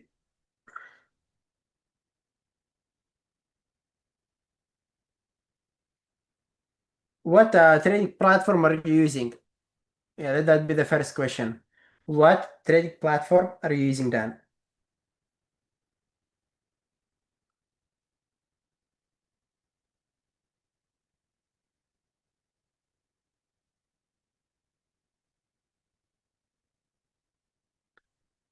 I be care. Are you using Dash Trader or no? For 2 years experience trader, what is the average profit target percentage monthly? It depends on whether you are already consistently profitable or not. Some of the traders that I worked with were struggling before we started working together for 4 to 5 years. They were losing for 4 to 5 years. Some people are starting to make money after 1 year. After you find consistency, and in my opinion, consistency is having at least 3 green months in a row. 1 week could be luck, 1 month could be luck, but 3 months in a row is not luck, it's experience. After 3 months, a realistic expectation is between 7 and 10% of your account per month.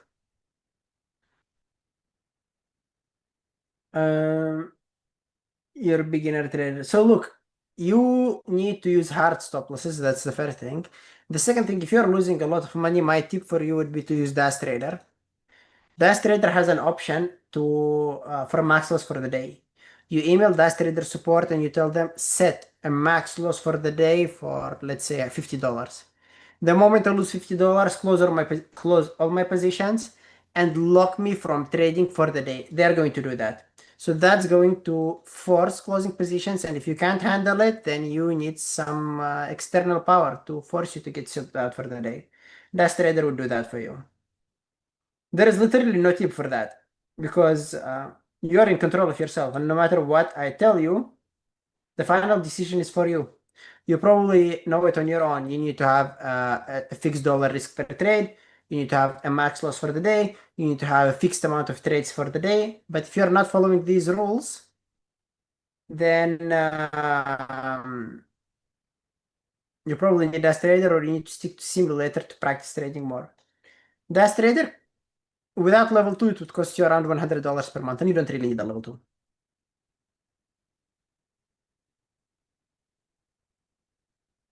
Where I have to join to use Atlas Trading Terminal. You can join tradingterminal.com. There it is. You get the basic $99 subscription per month. You will get access to simulator, to replay, to scanners, to fundamentals, news, Atlas, Journal, Academy, and that's it.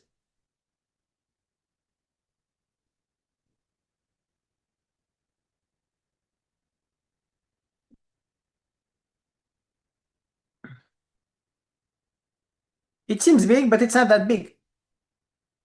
If you are consistently profitable, and I'll show you, I'll demonstrate this on some of the results of some of the people that I have actually worked with. So let's go to maybe sell around here. Unfortunately, it's not that clear around here, but this is over 100 hours per month. Let's take a look at Nacho, right? 3 months, somewhere around 5 hours, 50 hours, not bad. And I'll tell you what's an R dollar risk wise, okay?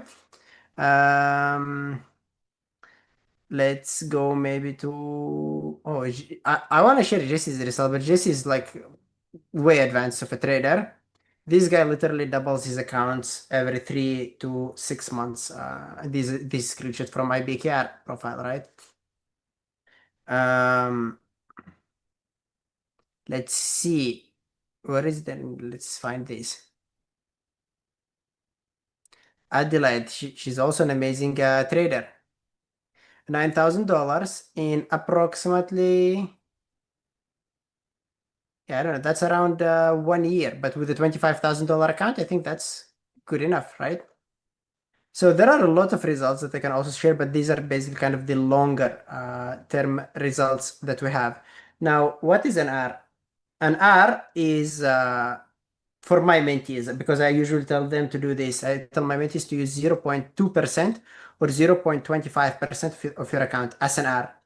So if someone ends the month around 50 hours, that's like 12.5% for the month.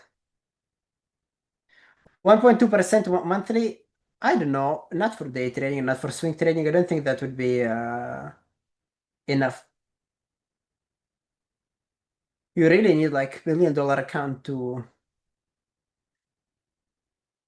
make a living day trading if you're going to be making 1 or 2% per month. I think you need to make at least 5% per month.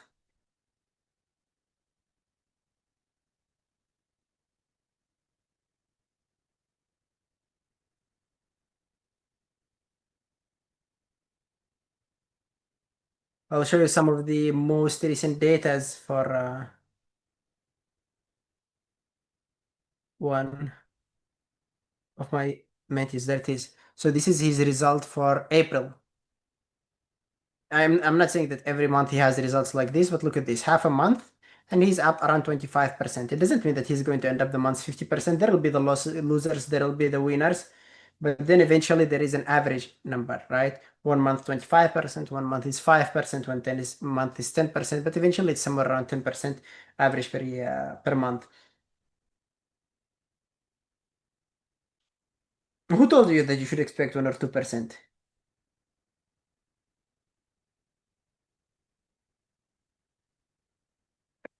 Is Peter still in Oracle? I don't know. But I know that you see how Oracle is slowly sinking, and we said that the realistic target on it around 159, and it could continue selling off. We'll see.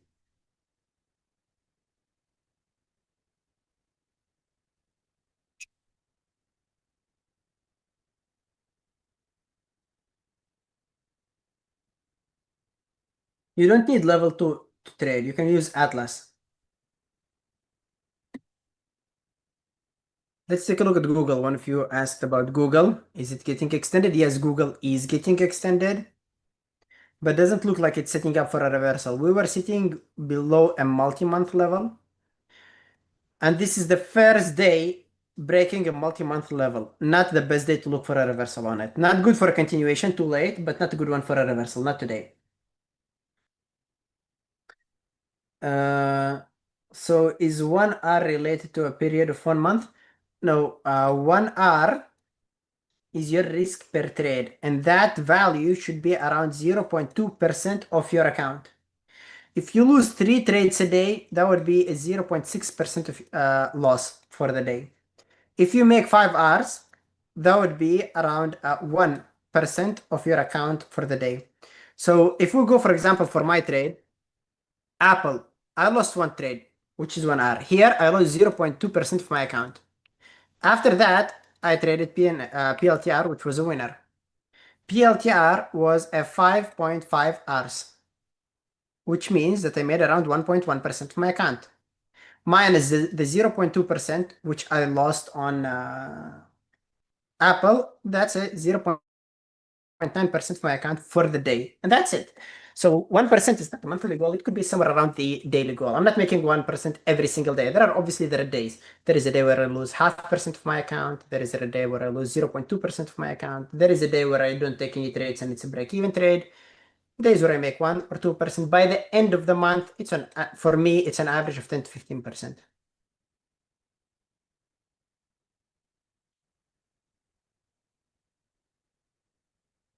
Can you look at MU Atlas? Yes, let's do that.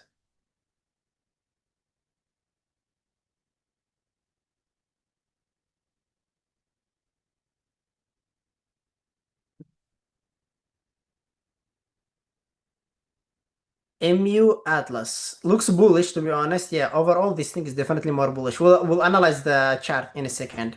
There is a question about PLTR. Will you get back long? No, I'm done for the day. I made my 1%, almost 1%, and that's it. If I hit it, I don't want to force trades. Unless there is something that's so obvious. PLTR is not that obvious. PLTR made a nice spike, closed as a reversal candlestick, and even though it can continue going higher after a reverse hammer, it could also close red. 50-50 trade. Totally not worth it. More bearish than bullish.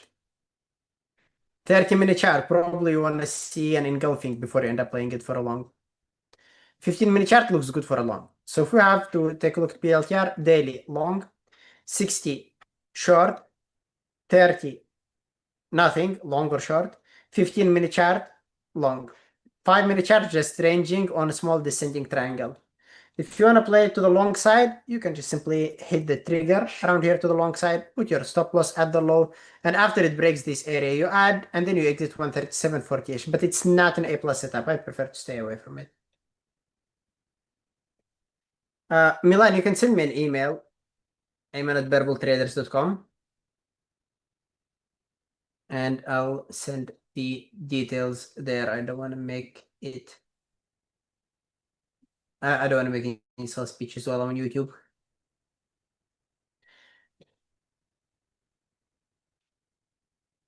Netflix getting close to your swing trade target. Let's see. Is it? Is it? Oh, come on, Netflix, finally. Remember, guys, I'm long on Netflix since $83. It sold off and it went against me all the way to 75. I held through that and it recovered, and now I'm waiting for 107. 107 would be 30% in profit. I'm still in Microsoft. I'm in Microsoft since here, $400. Held through a 10% drop, and I'm waiting for 520 for my first partial. I'll probably add past 412 or past 425. We'll see what's going to happen. And if it sells off to 350, I'm going to add as well. This thing is going to take so much time, but I'm glad that Netflix is going there.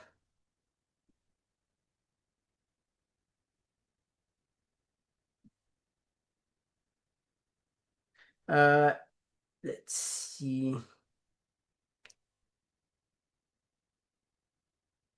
SNDK, SNDK.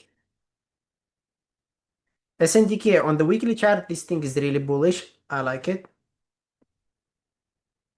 Well, let me fix my camera. I can see that I'm going to the wrong side, guys. Tell me if I'm going so far from my avocado. All right.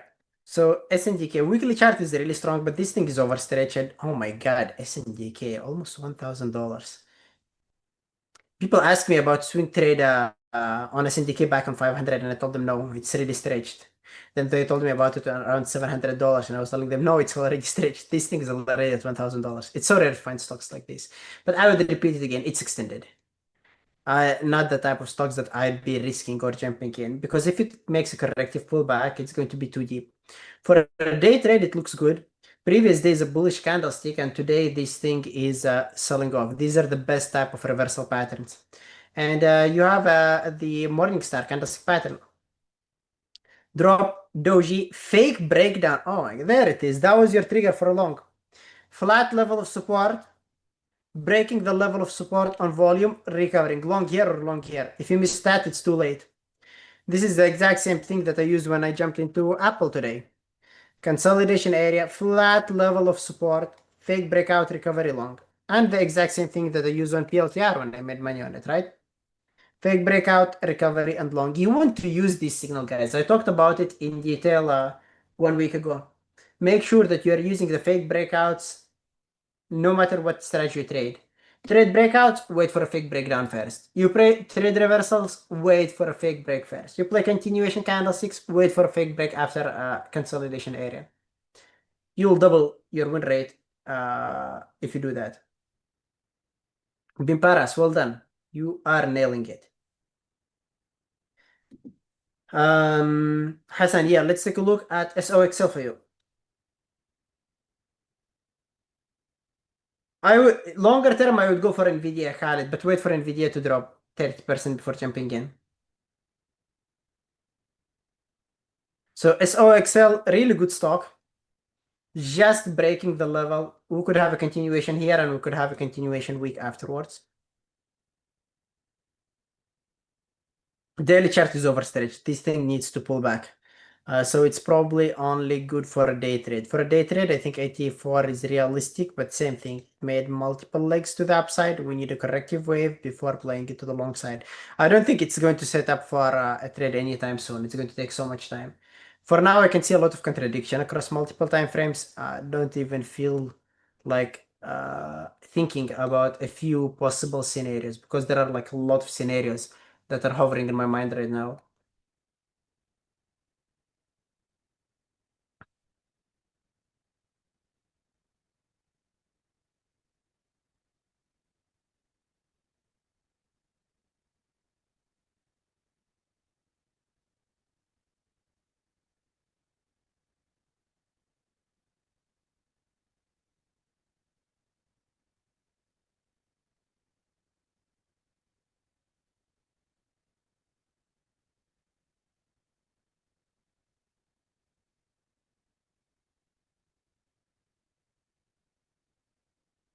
CRWV. Tazi, what do you mean by professionally?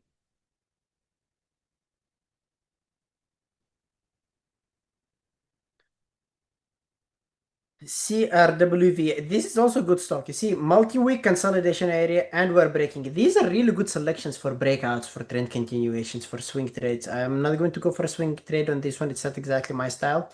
But same thing, daily chart. Remember the 3 candlestick rule that we talked about. 1, 2, 3, 4. It needs a pullback before a continuation.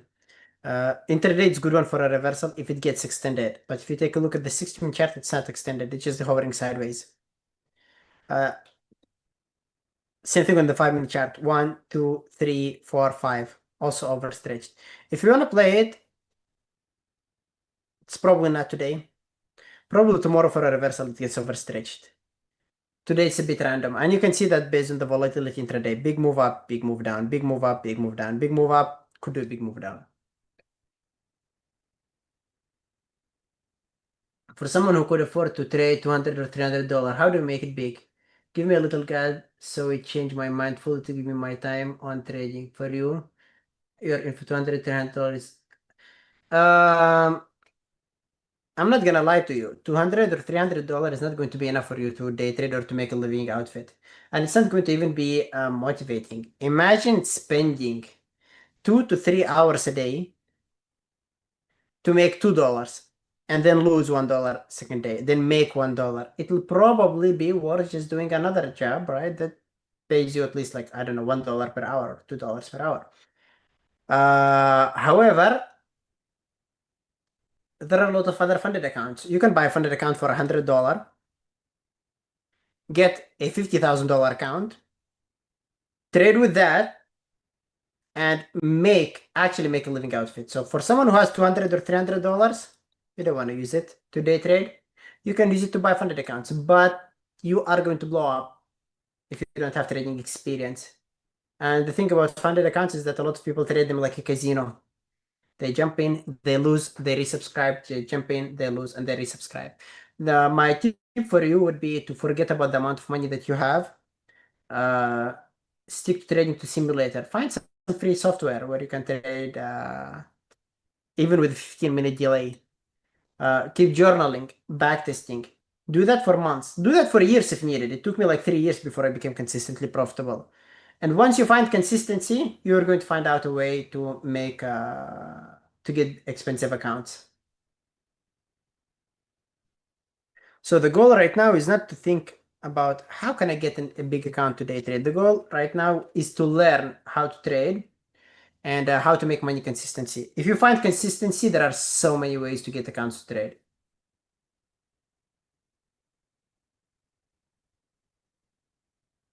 I mean, how can you put the fake breakdown for a long entry into a scan like say trade ideas? Look, I am not good at trading softwares. I'm not good at trading algorithms. But yes, it is possible. I'm working with one of my mentees right now, and I'll show you what he made.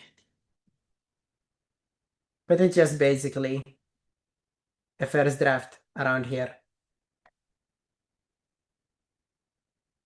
Let me download it. So basically that's something somehow that he created. A small fake break, a small long, wider stop losses, wider profit target. So he is working on something which kind of works for now for trades, but for breakouts. But he literally spent months developing some a software for trading breakouts, and I'm not sure that I'd have the same patience. You can do that. If you can explain something in simple words, you probably can turn it into a code. Every single strategy that I trade, I can break it down into simple words. But some of them are happening across multiple time frames. So I'll put my stock selection into simple words on the daily chart, then on the 60-minute chart, then how to find the level for that, then how to scan for it on the 5-minute chart, then the different entry criteria on the 1-minute chart, and then the logic to write that is going to take you forever. It's like literally going to take a long time to do that. And then you get stuck with an idea. Should I actually make a code for that, or should I just spend 30 minutes a day sitting at the open and trade it using some discretion?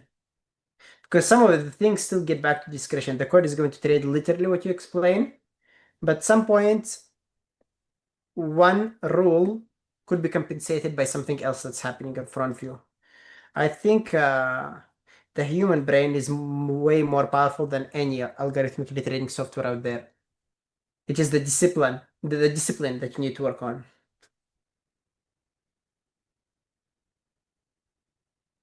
DDNX memes. Thank you. I really appreciate it.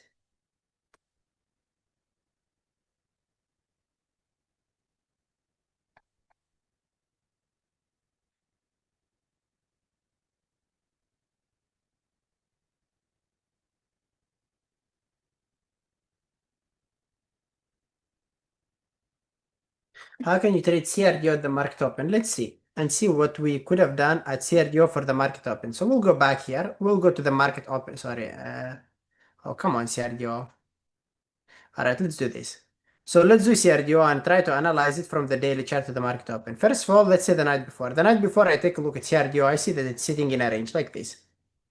My first thought would be if it opens tomorrow around 120, I'd be looking for a short. What happens the next day? Oh, sorry, that was the previous day. The previous day we did break the consolidation area, and my thought process around here would be the next day I can play to the long side all the way to 141. What happens the next day? It gaps up. That kills my long idea instantly. Stock gapped up more than the average through range. Now I can trade it two ways. I can play it for a long for a momentum play.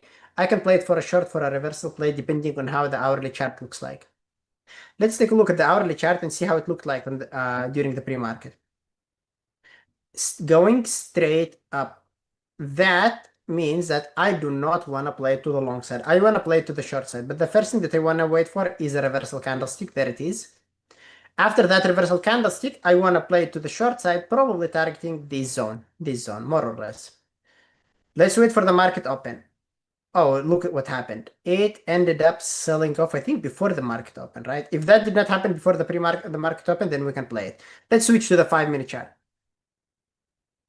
Yes, you see, it started selling off, unfortunately, during the pre-market. That would have killed it for me. Not a long, not short. Not tradable at the open. Unfortunately. So you see, sometimes you have a good stock, which is in play.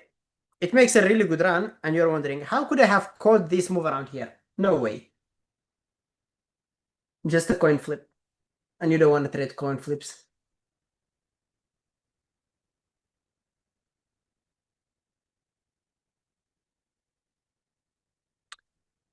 What about the SPY? Is there possible for a reversal? Let's see.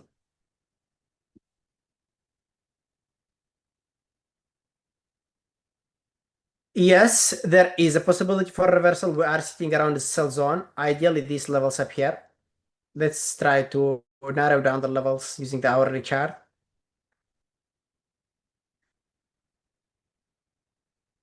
Let's try to narrow down these levels. No, let's try to use the 4-hour chart. No clear levels on the 1-hour chart. Usually I do that if I don't find anything interesting on the come on, just start playing around. Stupid. Let's fix that. Mini chart, and let's do a 4-hour chart. All right. So let's try to find out some. We need more data. Come on, Das. Don't punish us. Okay, that's better. Still not enough data. Not good. Let's try to go for 100 days.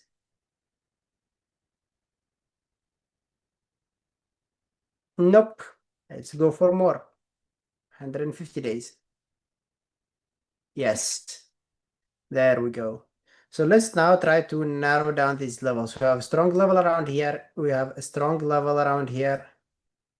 And we have a strong level around here. 3 levels that we can play the reversal on around on the SPY. Where are we sitting at?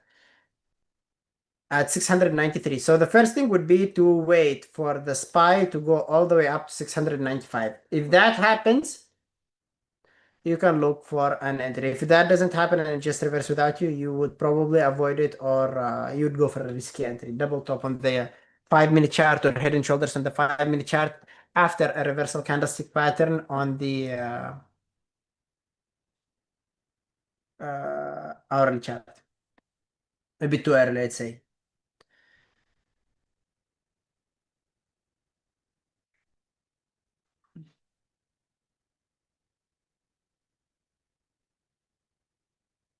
Do you ever start trading before the market opens?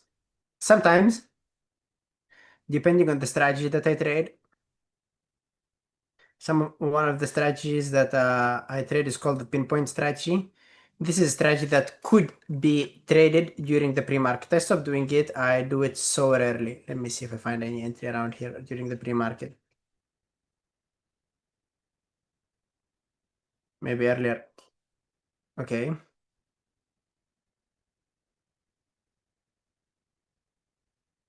Yeah, let's see. Yeah, so this is one of the strategies that I trade sometimes during the pre-market. Sometimes works, sometimes fails, but there it is. So yes, if I trade during the pre-market, it's not for a breakout, it's not for a trend continuation. If I'm going to jump into a trade during the pre-market, it needs to be a bottom or buy the dip strategy.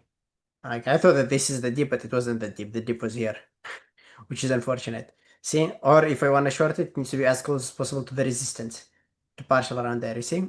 So this is the only way. Oh, that was so unfortunate.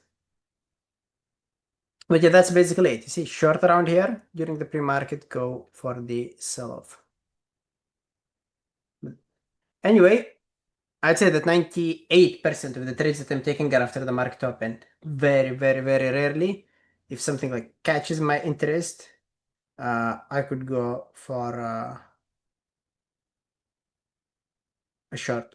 Sorry, for an entry during the pre-market.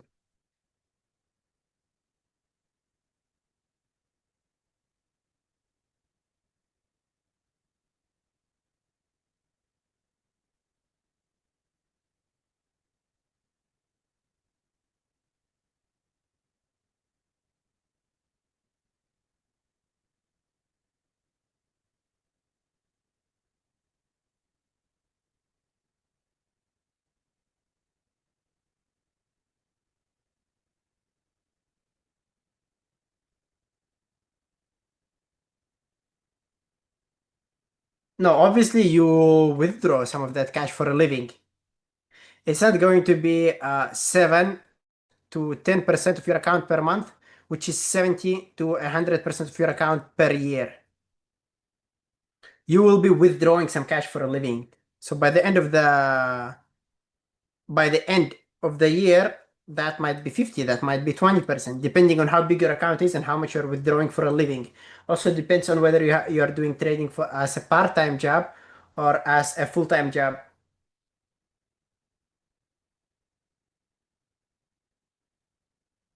I usually suggest you do day trading as a part-time job, find consistency, grow your account, and only then do it full-time. How many percent of your trades go against you? 60% maybe. My win rate is 35 to 40%. Depending on the strategy. For reversals, it could be 25 to 35%. But my average winning trade is 4 hours. Sometimes more, rarely less, but not less than that.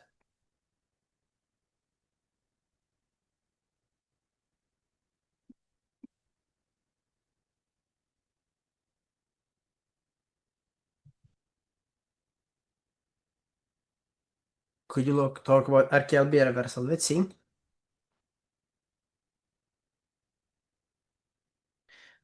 RKLB is sitting in a range on the daily chart, and you can see that it's difficult to trade this thing because one day you have a doji, reverse hammer, green candle, red candle, green candle, red candle. This is literally untradeable, right? Where can you trade it? You can trade it for a short, closer to the highs. You can trade it for a long, closer to the lows. You want to avoid the middle. You can play it if the hourly chart looks really clean, but the hourly chart is not clean. And you can see how tricky it is even to trade intraday. Move up, big move down, half move up, full move down, full move up, half move down. So this is also untradeable.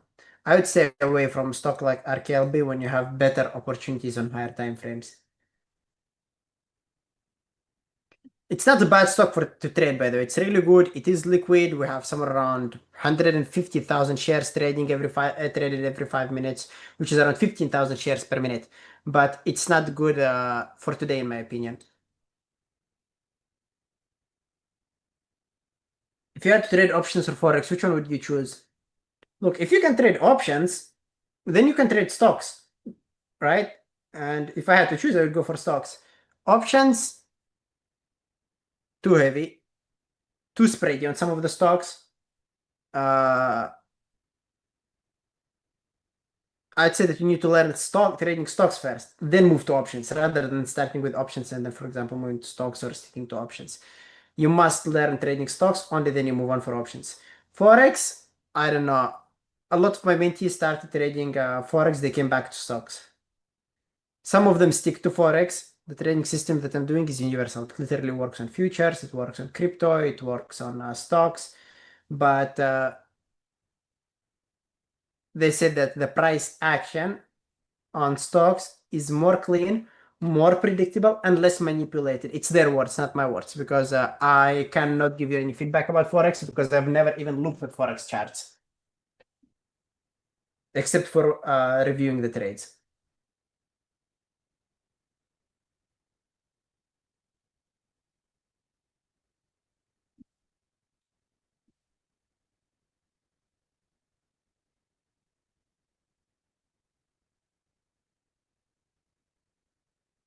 PLTR and NVDA getting extended. Let's take a look at PLTR first. Yeah, PLTR is looking better now. Let's reanalyze PLTR. Daily chart still looking good. 60-minute chart is about to close this hammer after making a new low. Now this thing is setting up for a decent long play. 30-minute chart engulfed. That's what we wanted to see, right? 15-minute chart made a small fake breakdown. Yep, that's a really good long now. You could put a mid entry around here. You could enter small position around here and add if it goes down. And you can target around 137.30-ish for starters. Looks better now.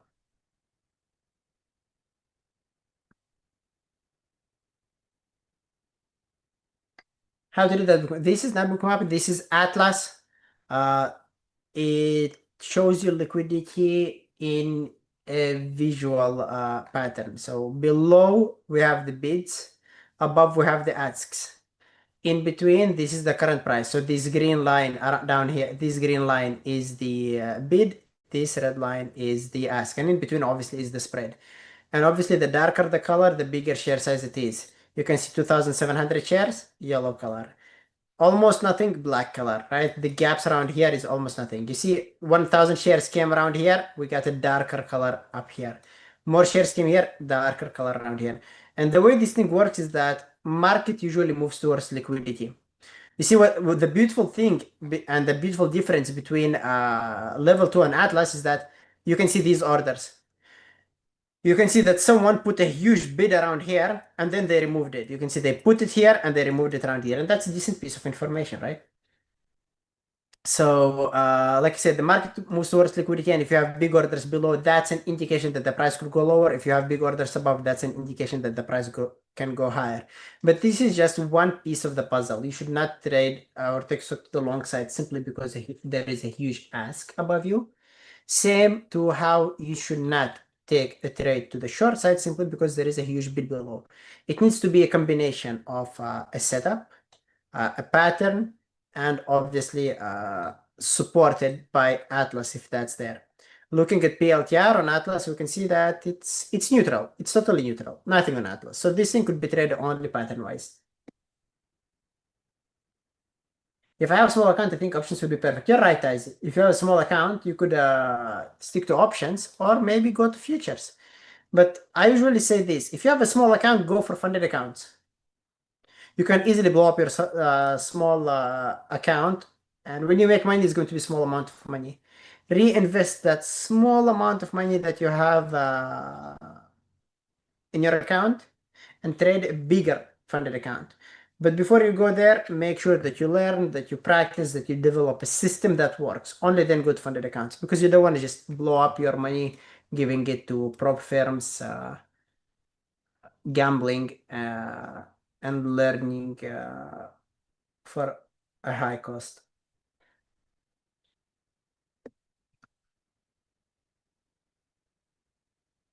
A lot of people just come into trading thinking that they can make thousands of dollars or tens of thousands of dollars, and you start thinking about the numbers that you can make. You don't think about the numbers that you can actually lose, and you don't think about how difficult it is to do. It's not easy to become a consistently profitable day trader. Only small amount of people make it to consistency. I'm not trying to get you guys to kill your hope or